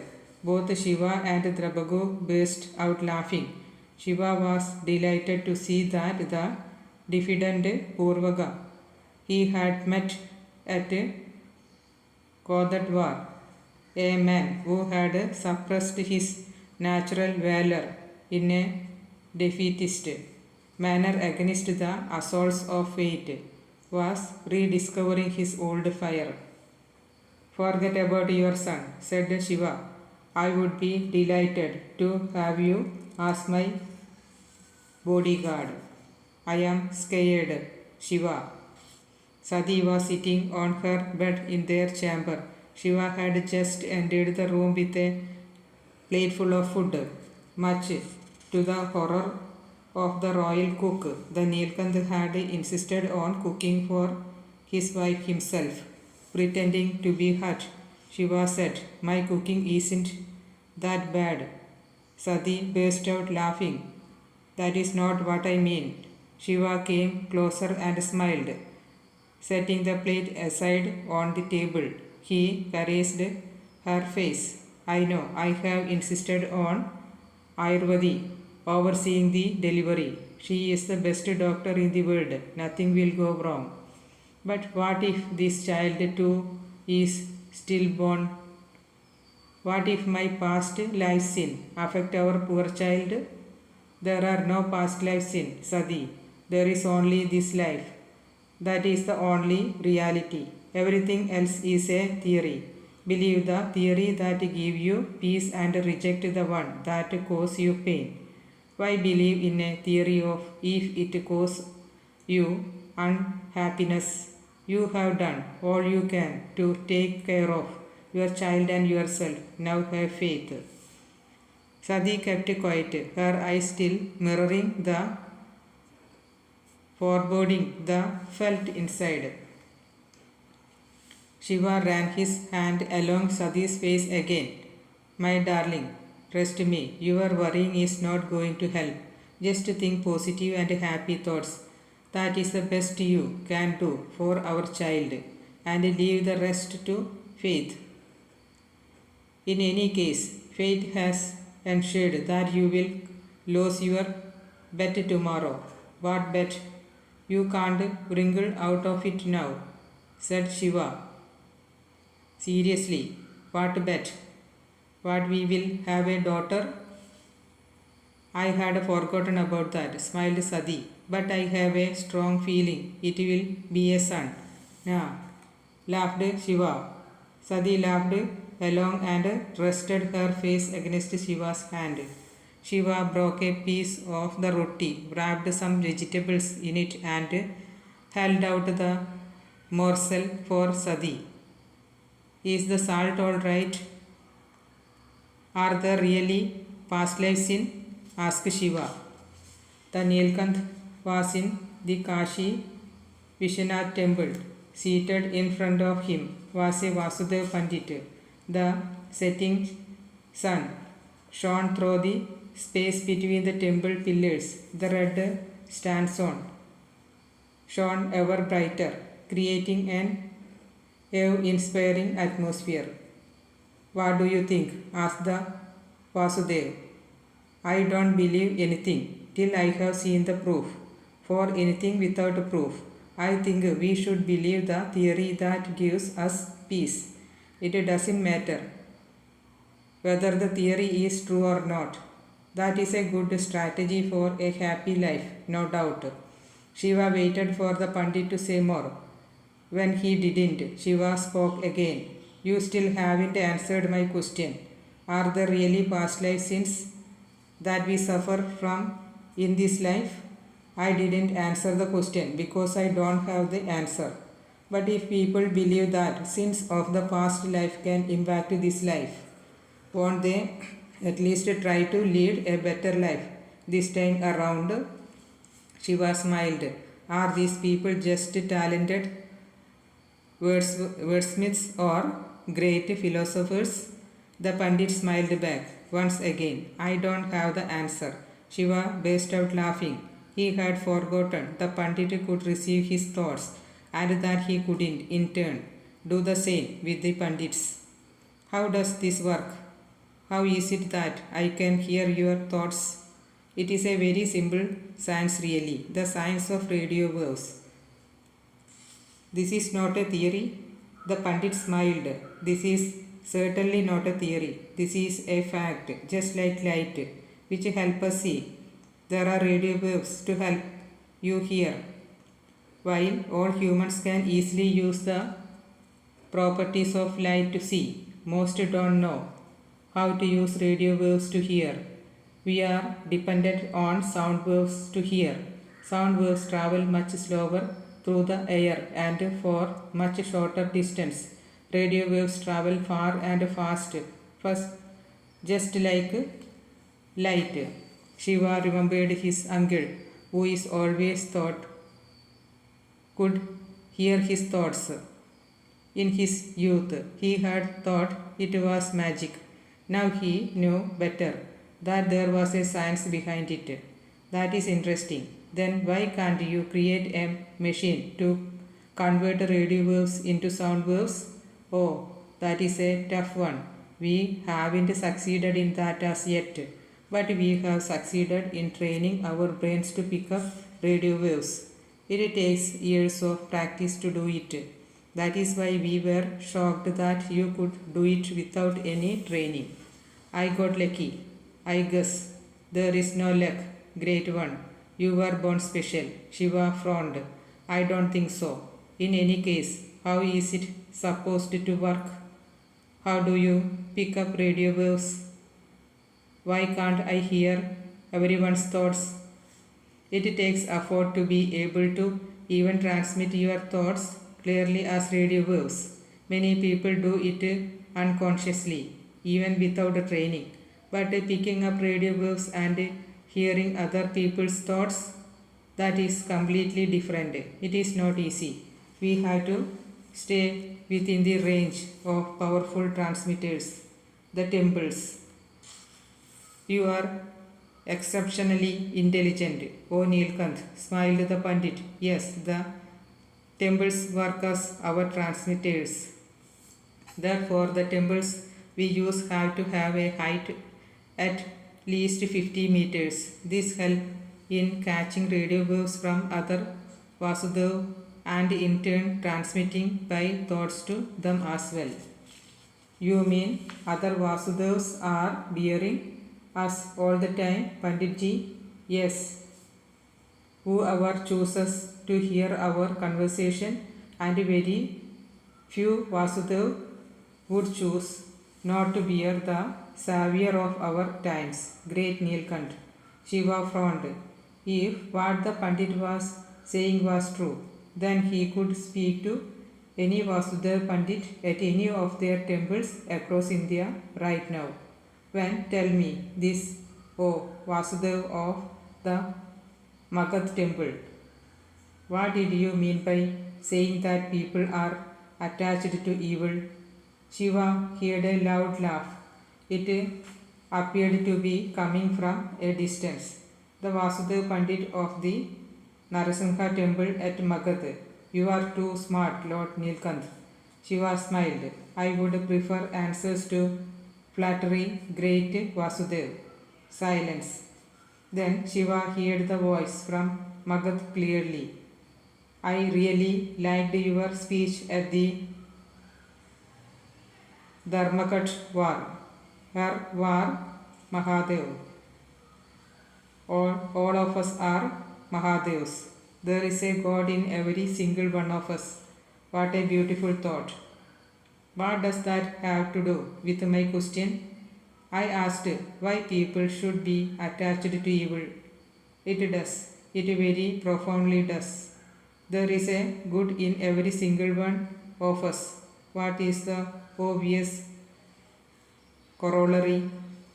That it is the responsibility of every single one us to discover the God within.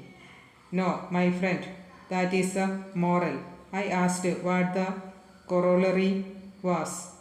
I don't understand, Panditji. Everything needs balance, Nilkanth. The masculine need the feminine. The energy requires the mass. So think, Har Har Mahadev, what is the corollary? What balances this statement? Shiva frowned. A thought occurred in him. He didn't like it.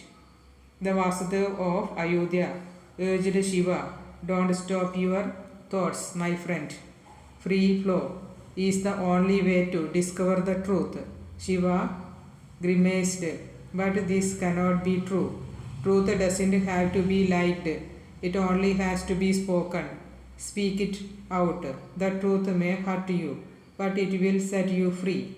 But I cannot believe this. The truth doesn't ask for belief, it just exists. Let me hear what you think. There is a God in every single one of us. What is the obvious corollary? There is evil in every single one of us. Exactly. There is a God in every single one of us, and there is evil in every single one of us. The true battle between God and evil is fought within, and a great evil connects itself to the evil within us, is why people get attached to it. I believe that when you discover the great evil of our times, you will not need any explanation about how it attaches itself too deeply to us. Shiva stared at the Pandit in front of him. The conversation had shaken him. His task was not just to discover evil. That would probably be easy. How would we get people to give up their attachment to evil? You don't have to find all the answers now, my friend, said the Kashi Vasudev. Shiva smiled weakly, uneasy. Then he heard the distant voice of someone he didn't recognize, a recommending voice, a voice that appeared to be used to being powerful, strong yet calm. The medicine, of course, said the Kashi Pandit as he got up quickly. He was back in one time with a small silk pouch. Shiva frowned. Apply this on your wife's belly, my friend, said the Kashi Pandit. Your child will be born healthy and strong. What is this? Its identity doesn't matter. What matters is that it will work. Shiva opened the pouch. There was a thick reddish brown paste inside. Thank you. If this ensures my child's safety, I will be forever grateful to you. The voice that Shiva had not recognized, the one that had ordered the Kashi Vasudev, spoke. You don't need to be grateful, Lord Nilkanth. It is our duty and honor to be of any assistance to you. Jai Guru Vishwamitra, Jai Guru Vasishta. Shiva was at the window. From the height of a palace walls, he could see the congested city, and beyond that the wide sacred avenue. On its edge, close to the Brahma Ghat, stood the mighty Vishwanath temple. Shiva was staring at it, his hands clasped together in prayer. Lord Rudra, take care of his child, please. Let nothing go wrong. He turned around as he heard a soft cough. The most important people in India were waiting with bated breath for news of Chadi and Shiva's child.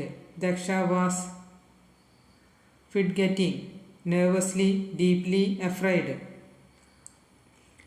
He is truly concerned about Sati. Whatever else he may or may not be, he is a devoted father.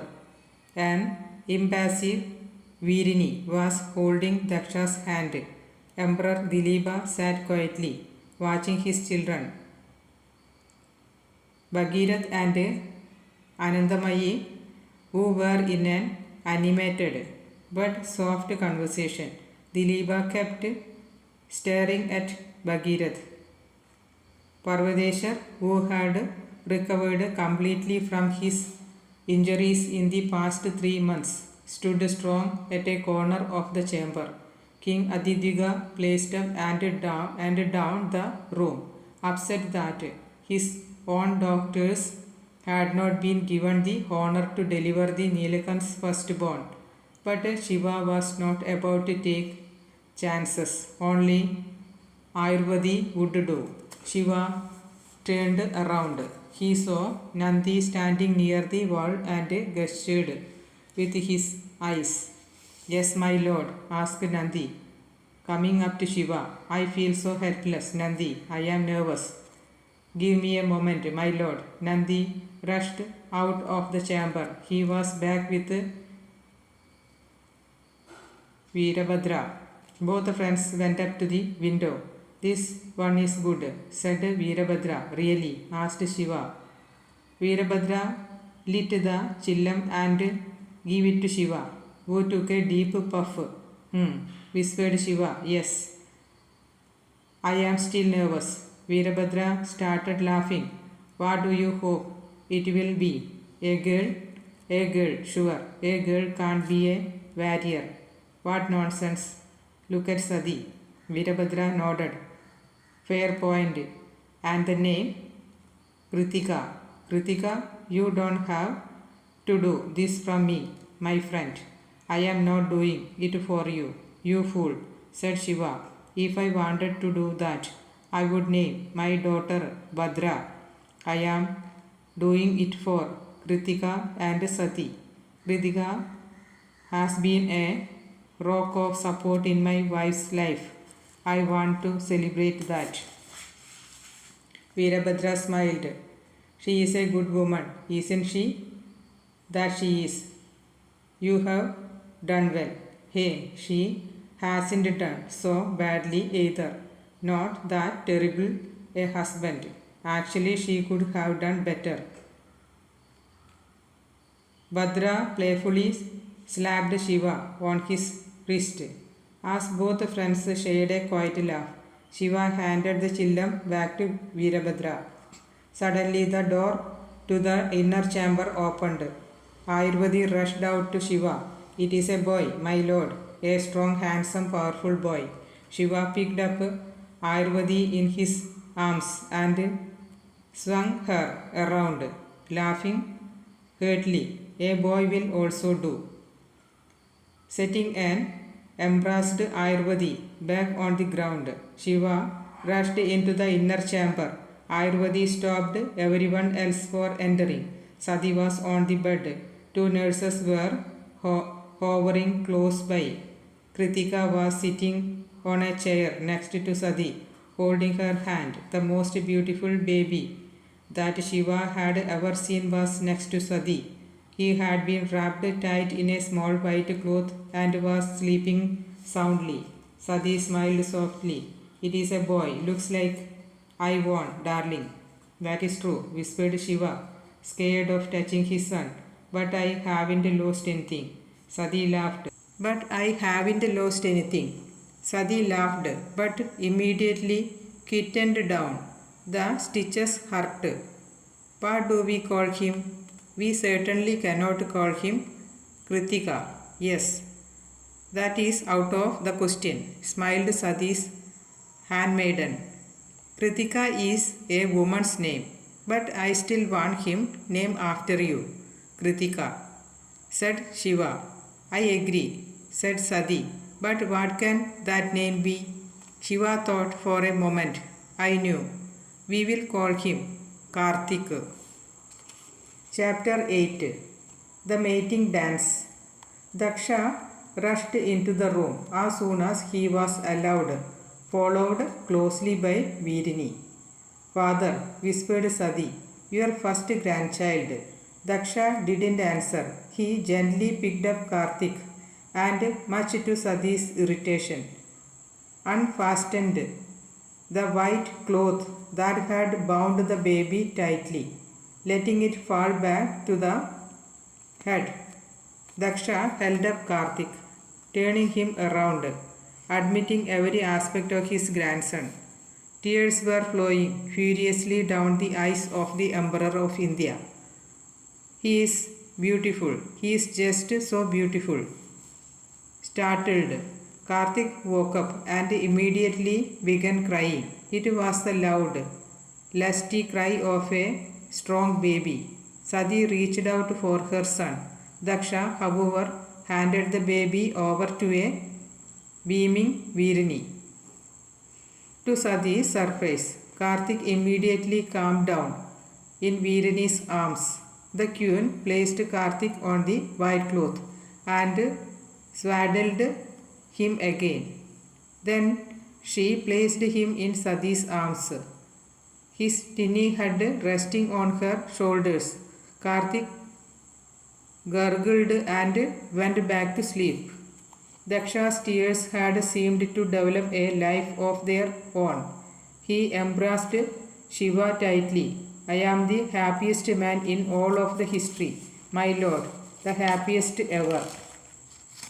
Shiva patted the emperor lightly on his back, smiling slightly. I know, your highness. Daksha stepped back and wiped his eyes. Everything is all right. You, Lord Nilkanth, have purified all that went wrong with my family. Everything is all right once again. Veerani stared at Daksha. Her eyes narrowed, her breathing ragged. She gritted her teeth, but kept her silence.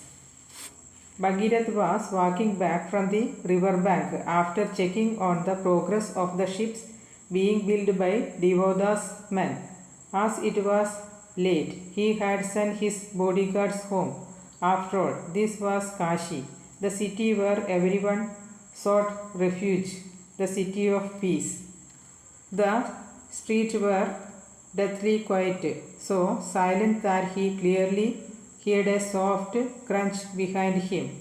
The Prince of Ayodhya continued walking, appearing nonchalant, his hand on the hilt of his blade, ears focused. The soft thread was gaining ground. A sword was drawn softly. Bhagirath spun around suddenly, drew his knife and flung it, piercing his assailant through his stomach. The blow was enough to paralyze his attacker. He would be in excruciating pain, but not dead. Through the corner of his eye, Bhagirath saw another movement. He reached for his other knife, but the new threat crashed against a wall. A short sword buried in his chest, dead. Bhagirath turned to see Nandi to the left. Anyone else? He whispered. Nandi shook his head. Bhagirath rushed to the first assailant, shaking him from the shoulders. Bhagirath asked, "Who sent you?" The assassin remained mute. Bhagirath twisted the knife in the man's stomach. Woo! The man's mouth suddenly started frothing. The rat had eaten his poison. He died within seconds. Damn it, said the frustrated Bhagirath. Nandi looked at the price of Ayodhya. Altar for any new threat, sword drawn. Bhagirath shook his head and rose. Thank you, Nandi. Lucky that you were around. It wasn't luck, your highness, said Nandi softly. The Nilkanth has asked me to follow you for the duration of your father's visit. I honestly thought the Lord was overreacting. No father would make an attempt on his child's life. I guess I was wrong.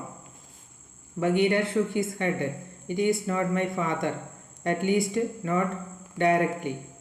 Not directly? What do you mean?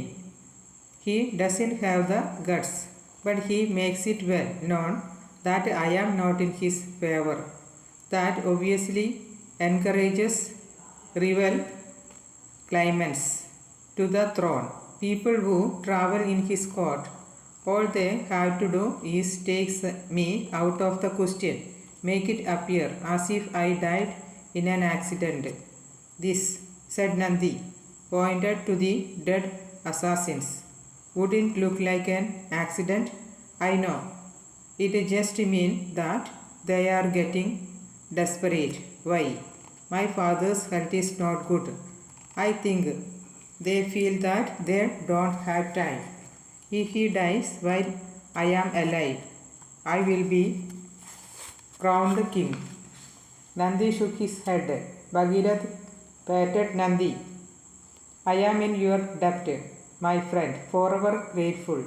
As long as I live, Nandi smiled, and you will live a long life, your highness. Nothing will happen to you as long as I am around.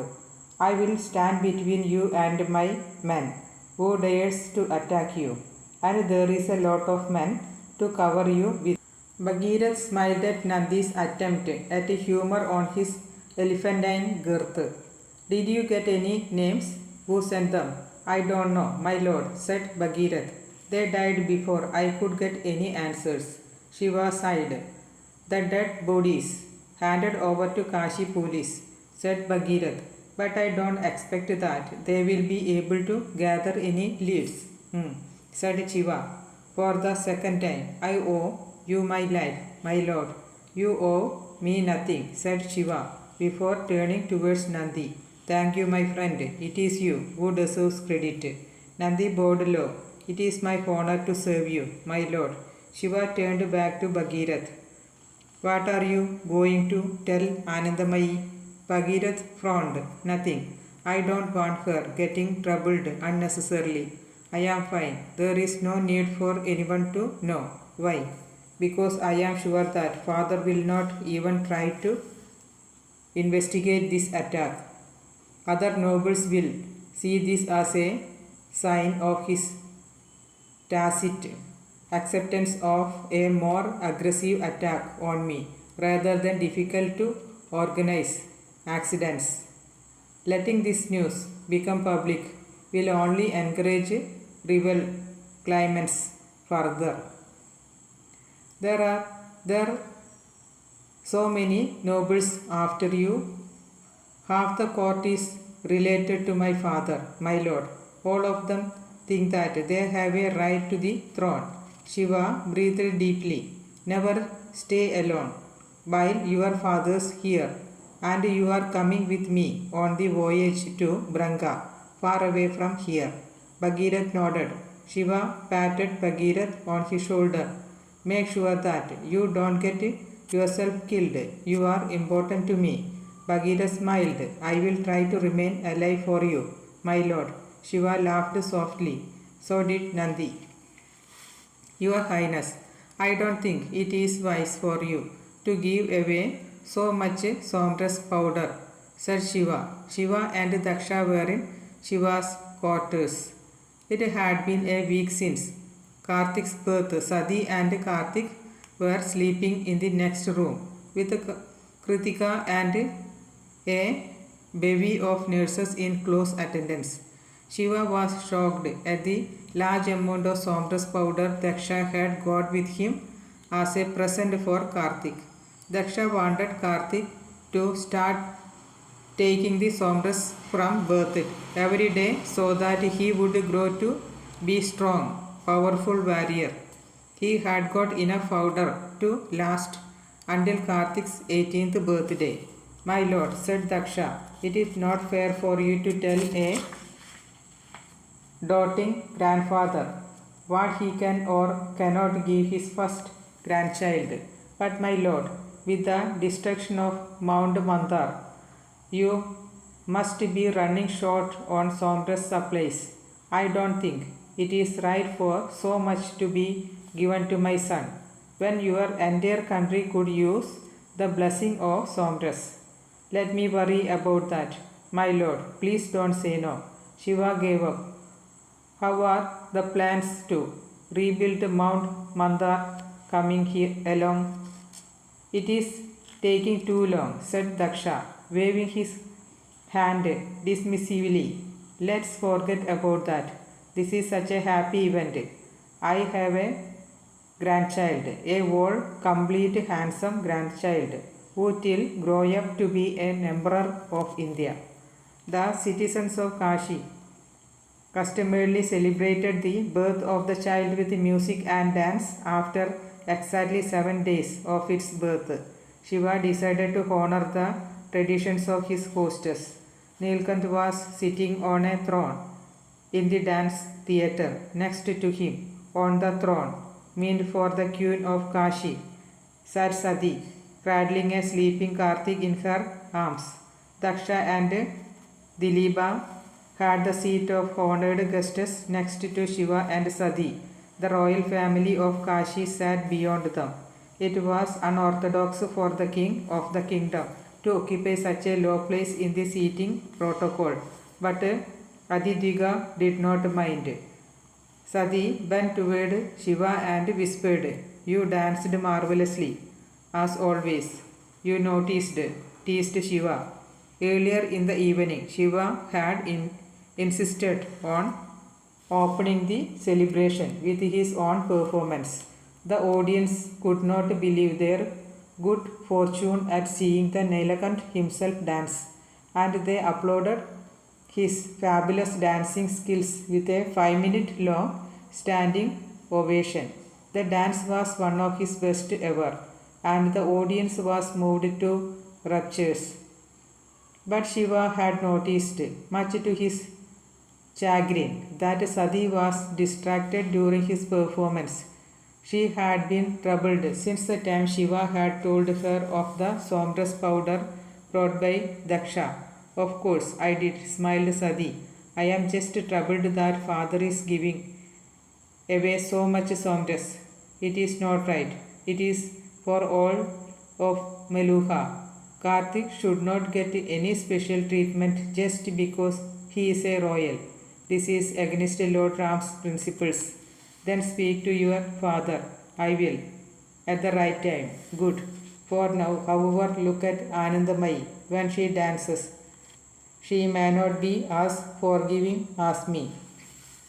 Sati smiled and rested her head on Shiva's shoulders as she turned to look at the stage just in time to see Anandamayi walk into it. She was wearing a shockingly tiny dhoti and a tight blouse, leaving very little to the imagination. Sati raised her eyebrows and looked at Shiva. Shiva was smiling. "It is the right costume for this dance," said Shiva. Sati nodded and turned toward the stage again. Shiva sidled a glance at Parvateshwar and smiled. The general's face was an impenetrable mask. His Suryavamshi training had kicked in, but the man's clenched jaw and tick near his brow betrayed that he was far from unmoved. Anandamayi bent low to touch the stage with her forehead, seeing blessings and inspiration for her performance.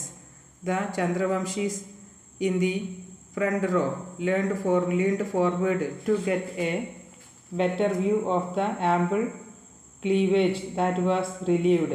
If it had been any other dancer, the audience would probably have been whistling by now, but this was the princess of Sandeep, so they just kept ogling silently at her.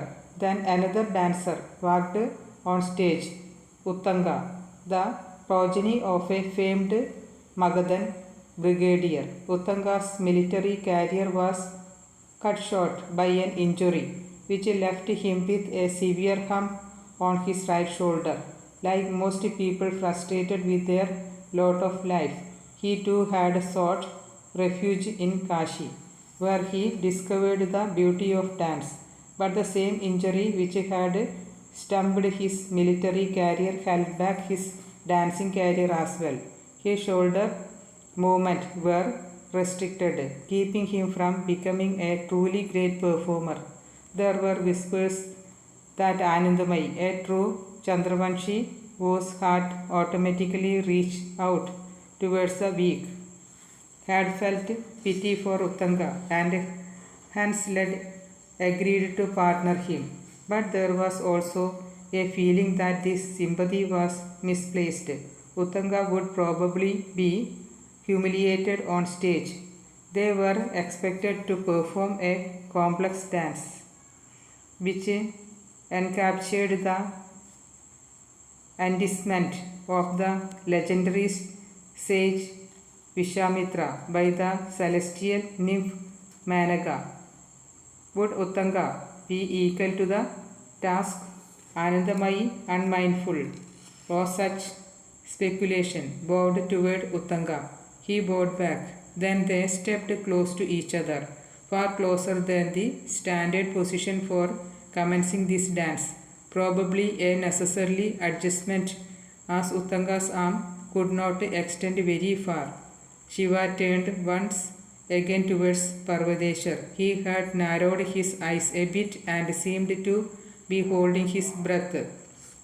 Is he jealous?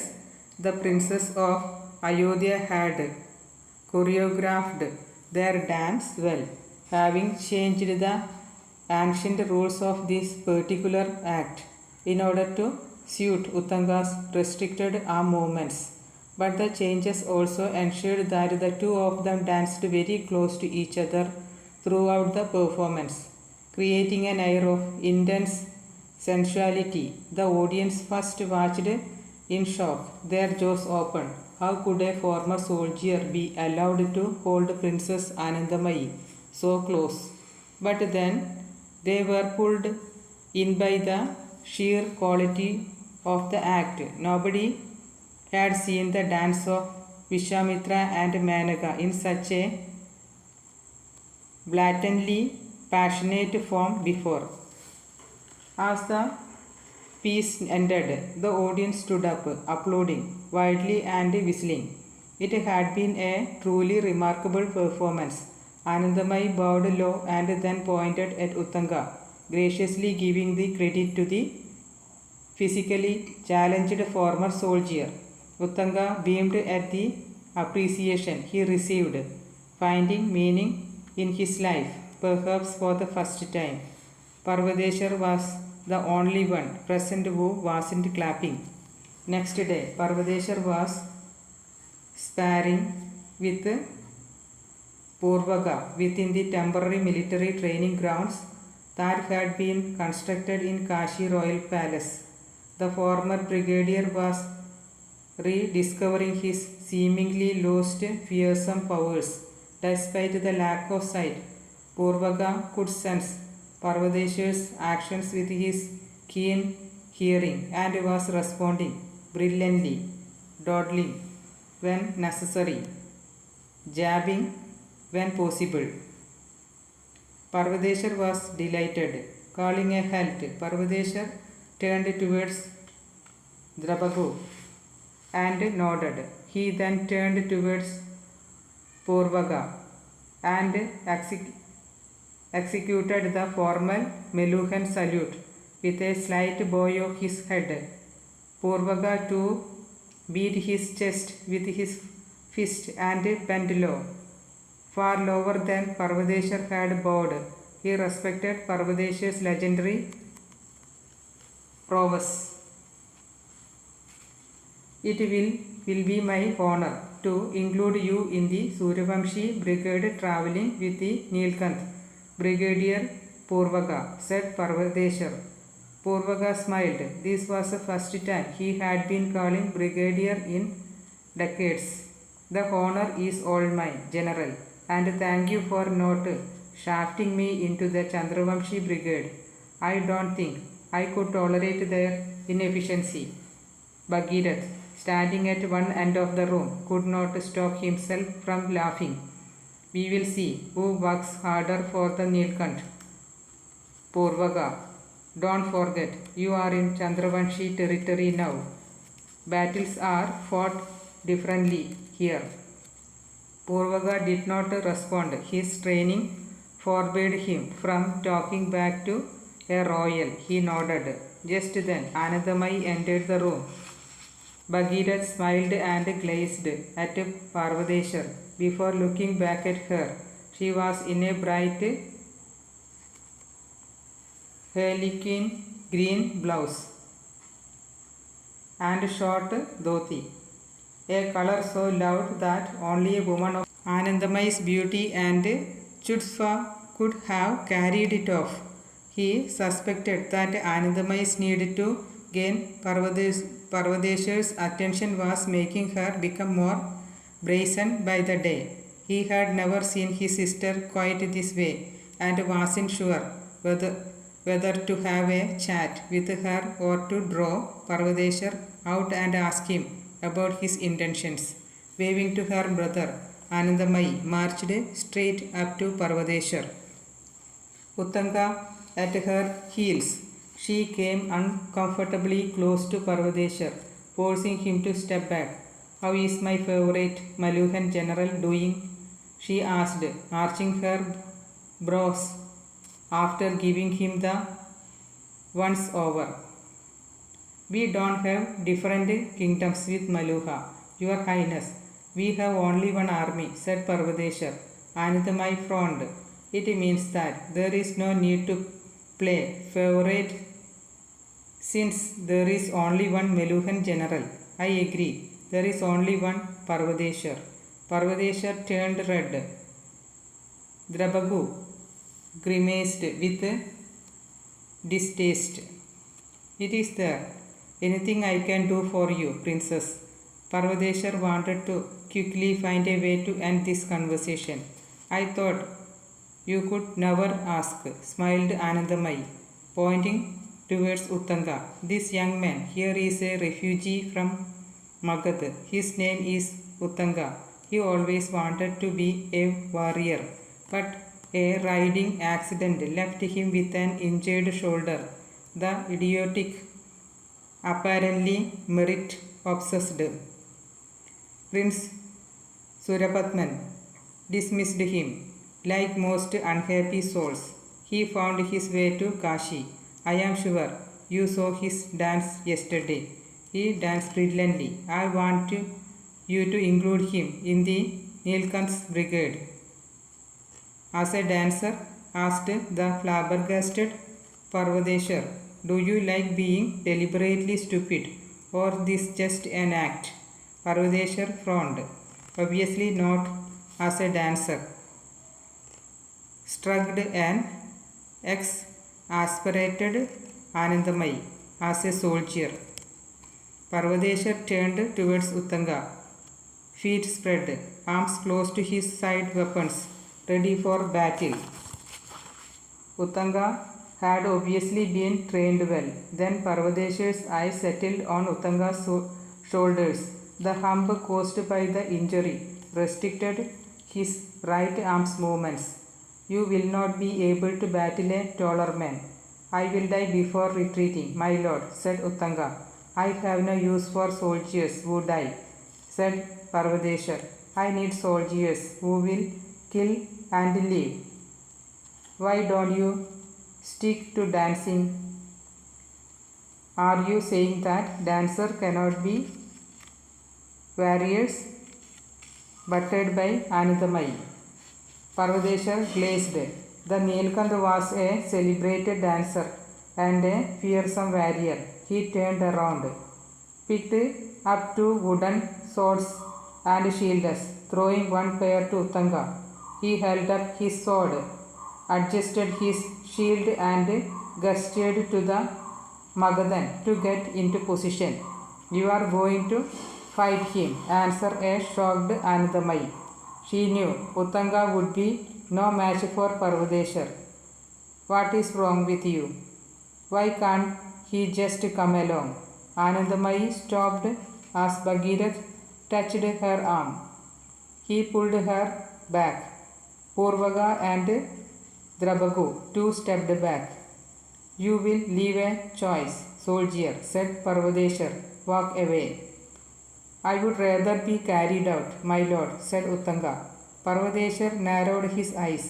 He liked the man's spirit, but he had to test his ability now, for spirit without ability usually led to a gruesome death on the battlefield.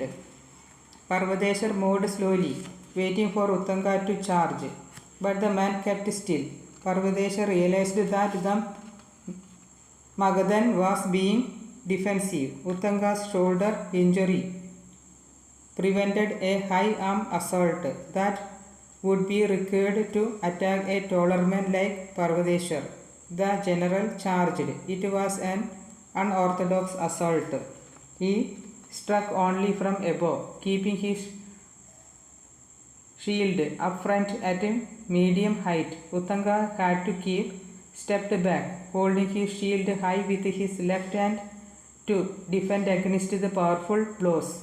If he could have raised his right arm high, he would have struck Parvadeshar's exposed head and shoulder, but he couldn't, so he kept jabbed back at chest height.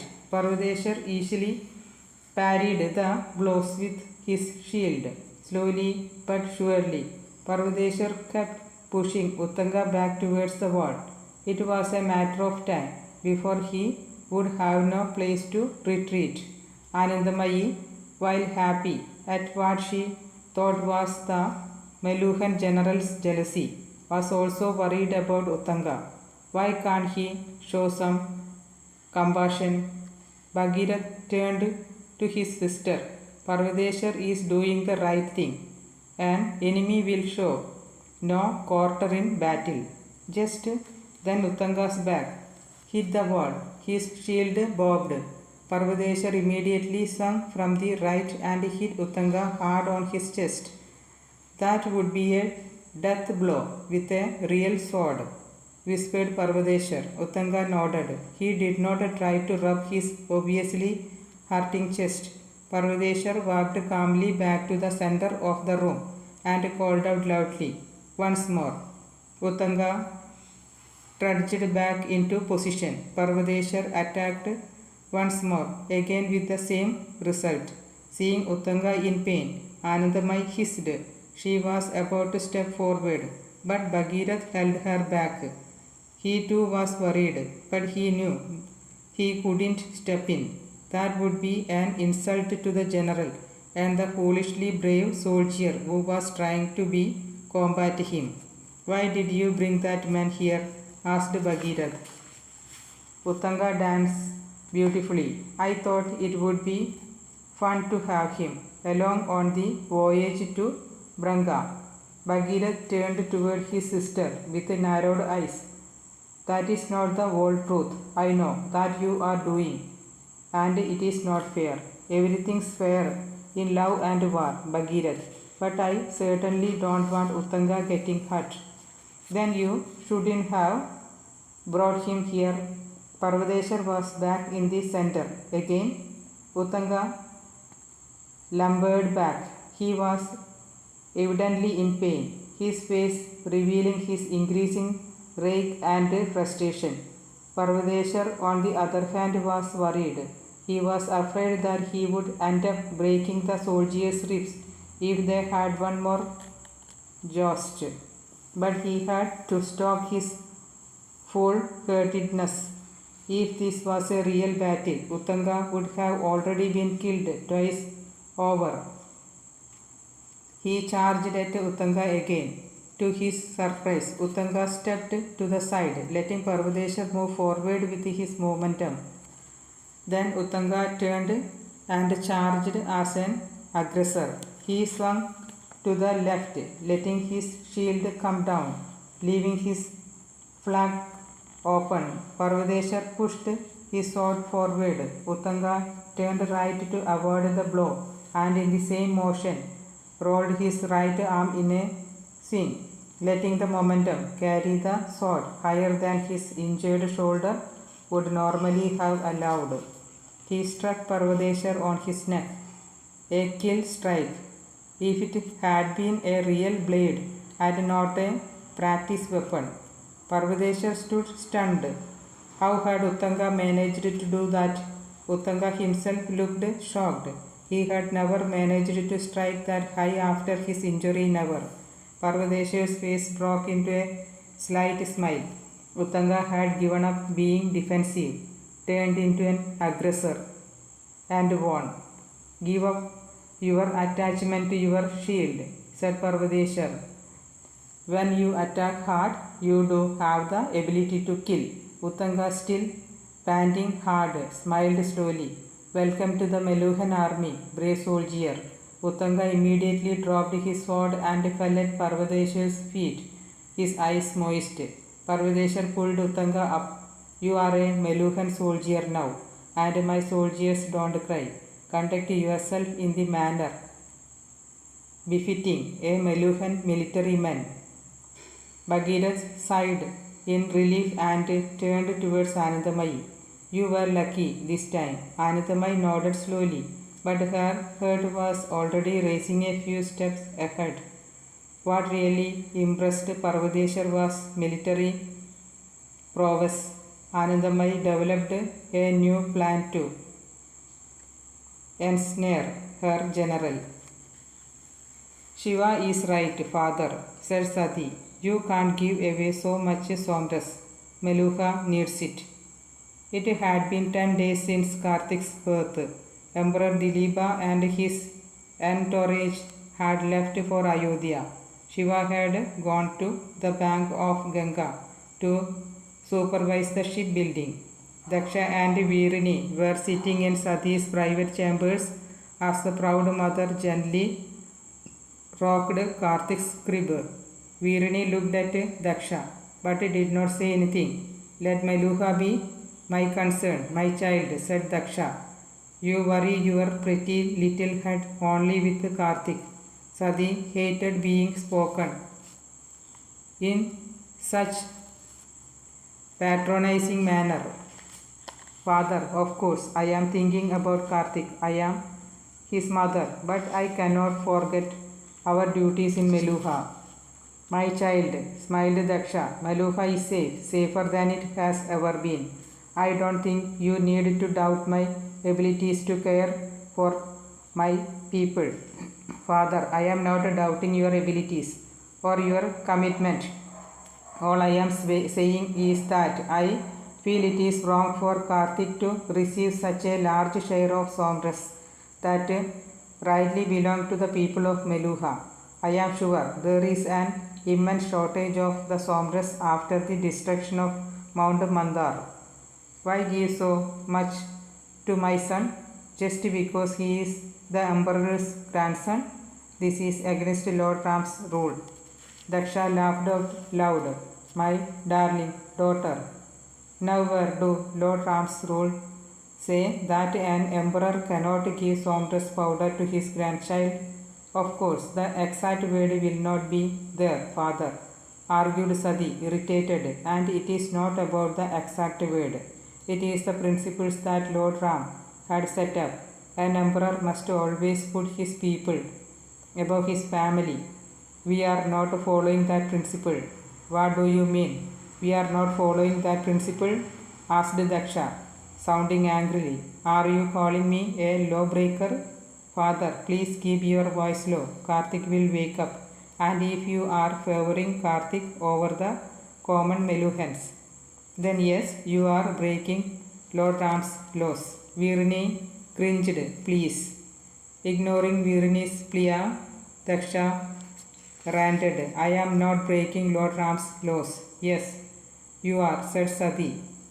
Are you saying you have enough somras for Suryavamshi? That Karthik is not benefiting at the cost of another less fortunate Meluhan, unless you promise me that this somras powder will just lie waste. I will not let anyone give it to Karthik. You will hurt your own son? Asked Daksha, turning briefly to glance at his sleeping grandson before glaring at Sati. Karthik is my son. He will not like to benefit at the cost of others because I will teach him what Rajadharma is. His own daughter accusing him of not following his royal duties. Daksha explored. I have taken care of my Rajadharma. Karthik woke with a start and Sati reached out for him. Instinctively, his mother's familiar fragrance calmed him instantly. Sati turned and glared at her father. I didn't want to tell you this, said Daksha, but since you are bent on hurting Karthik's interests, listen. Another somras manufacturing facility exists. Maharishi Bhrigu ordered me to build it secretly many years ago. It was a backup for Mount Mandar. We kept it secret because there are traitors in our midst. Sati stared at her father in shock. Virini was holding her head. So my beloved child, said a sarcastic Daksha, I have followed my Raj Dharma. There is enough somras for all of Maluha were centuries to come. Now give the drink of the gods to Karthik every day till he turns 18. He will go down in history as the greatest man ever. Sati didn't say anything. She still appeared shocked by the news of the secret somras manufacturing facility. There were hundreds of questions running through her head. Did you hear me? Asked Daksha. You will give the somras to Karthik every day. Every day. Sati nodded. Shiva was standing on the dried riverbed where the Brangas had made their temporary workshop. 5 ships were being constructed. Shiva, who had seen some massive ship being built at Karachaba, the Maluhan seaport, was amazed at the radically different design of the Branga ship. So was Parvadeshwar. They walked together around the great wooden stands on which the ships rested. The size and structure of the ships was vastly superior to the standard Swadeepan vessels. They were almost the size of Meluhan crafts, but the difference was at the bottom of the hull, below the waterline. The hull had been thinned out to a ridiculously narrow range, and it went down flat for a good 2 or 3 meters. What is the point of this? Parvadeshwar asked Shiva. I didn't know, my lord, said Parvadeshwar. It is the strangest design I have ever seen. You think it helped a ship cut through the water faster? I am not sure, but shouldn't this extension make the ship less stable? The coasting on it should make it heavy, said Shiva as he touched the metal plates that had been hammered into the wood. Is this that strange new metal your people have discovered recently? Yes, my lord. It does look like iron. In that case, its heaviness probably increased stability. But the heaviness would also slow down the ship. That is true. I wonder what these strange grooves are for, asked Parvadeshwar, running his hand over the deep furrow which ran all along the metal plates on the hull extension. Or these hooks for that matter, said Shiva, as he looked up at the many large hooks on the hull around 2 meters above the furrow. Just then Devodas, accompanied by Ayurvedi, joined them. Working in the sun for double shifts was tiring out the Brangas. Devodas had requested Shiva for Ayurvedi's help. Ayurvedi was only too delighted to have her team prepare some Ayurvedic energy infusions for the Brangas. My lord, said Devodas, smiling, Lady Ayurvedi is a genius. Drinking her medicine in is like getting a shot of pure energy. My workers' efforts have doubled over the last few days. An embraced Ayurvedi turned red. No, it is nothing. What is it with your Suryavamshis? Asked Devodas. Why can't you take a compliment properly? Shiva and Ayurvedi laughed out loud. Parvadeshwar did not find it funny. Lord Ram said, humility is a mark of a great person. If we forget our humility, we insult Lord Ram. Parvadeshwar, I don't think Devodas was suggesting anything that would hurt Lord Ram, said Ayurvedi. We all respect the Lord. I think Devodas was only suggesting we enjoy the better aspect of our life a little more uninhabitedly. Nothing wrong with that. Well, said Shiva, changing the topic. What I am more interested in is this strange extension at the bottom of the ship. First of all, it must have been very difficult to design. You would have to get the weight and dimensions exactly right, or else the ship would keel over. So I must compliment your engineers. I have no problems with accepting compliments, my lord, smiled Devodas. My engineers are brilliant, Shiva grinned. That they are, but what is the purpose of this extension? What does it do? It opens locks, my lord. What? It is a key. You will see how it works when we reach the gates of Branga. Shiva frowned. Any ship without this can never enter Branga. It will be crushed. The gates on the mighty Ganga? Asked Parvadeshwar. I had thought that was a myth. I can't imagine how a gate could be built across a river of this size and flow. Devoda smiled. You need legendary engineers to build reality out of myth, and we have no shortage of such men in Branga. So how does that gate work? Asked Shiva. It will be much better if you see it, my lord, said Devodas. If some structures like that cannot be described, they can only be seen.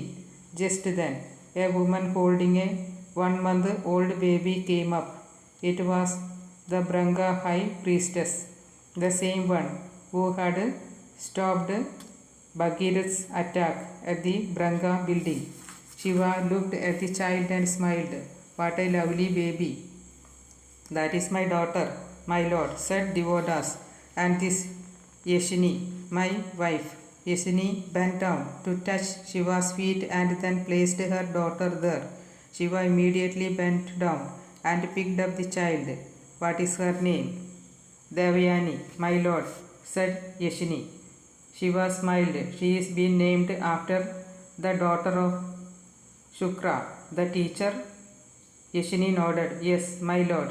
It is a beautiful name. I am sure she will teach the world great knowledge as she grows up, said Shiva as he handed the baby back to Yeshini. Dreaming for our children's career is too ambiguous for us Brangas, my lord, said Yeshini. All we can hope for this, that they live to see their future. Shiva nodded in sympathy. I will not stop still I change this, Yeshini. Thank you, my lord, said Devodas. I know you will succeed. We do not care for our own lives, but we have to save our children. We will be forever grateful to you when you succeed. But Devodas, interrupted Ayurvedi, even the Lord is grateful to you. Both Shiva and Devodas turned toward Ayurvedi, surprised. Why? Asked Devodas. Your medicine saved Karthik's life, explained Ayurvedi. What are you talking about? Well, many a time within the womb, the umbilical cord gets wrapped around the baby's neck. In some of these cases, the baby cannot survive the journey of birthing. It suffocates and dies. I am not sure since I wasn't there, but I think that is what may have happened with Princess Sati's first child as well. Karthik had the umbilical cord wrapped around his neck, but this time I applied your medicine on Princess Sati's belly. It somehow permeated the womb and gave Karthik the strength to survive those few crucial moments till he slipped out. Your medicine saved his life. What medicine? Asked Devodas. The Naga medicine, said Ayurvedi, frowning. I recognized the paste as soon as I smelt it, and only you could have given it, right? But I didn't. You didn't? Asked the shocked Ayurvedi, turning to Shiva. Then, where did you get the medicine from, my lord? Shiva was stunned, like someone had cruelly destroyed one of his most precious memories. My lord, what is this? Asked Ayurvedi. Shiva, looking furious, abruptly turned around. Nandi, Bhadra, come with me. My lord, where are you going? Asked Parvadeshwar. But Shiva was already walking away, followed by Nandi, Veerabhadra and their platoon. Panditji, Shiva was in the Kashi Vishwanath temple as ordered. Nandi and Veerabhadra waiting outside along with their platoon. Panditji, where the hell is he? And then Shiva realized he didn't need to shout. All he needed to do was transmit his thoughts. No answer. Shiva's anger rose another notch. Still no answer. Absolute silence. No Vasudev responded. Shiva didn't hear a word. He turned toward the idol of Lord Rudra. For some strange reason, it didn't appear as fearsome as he remembered. It seemed peaceful, serene, almost like it was trying to tell Shiva something. Shiva turned around and screamed one last time, Vasudev, answer me now, or I assume the worst. Hearing no answer, Shiva stormed out of the temple.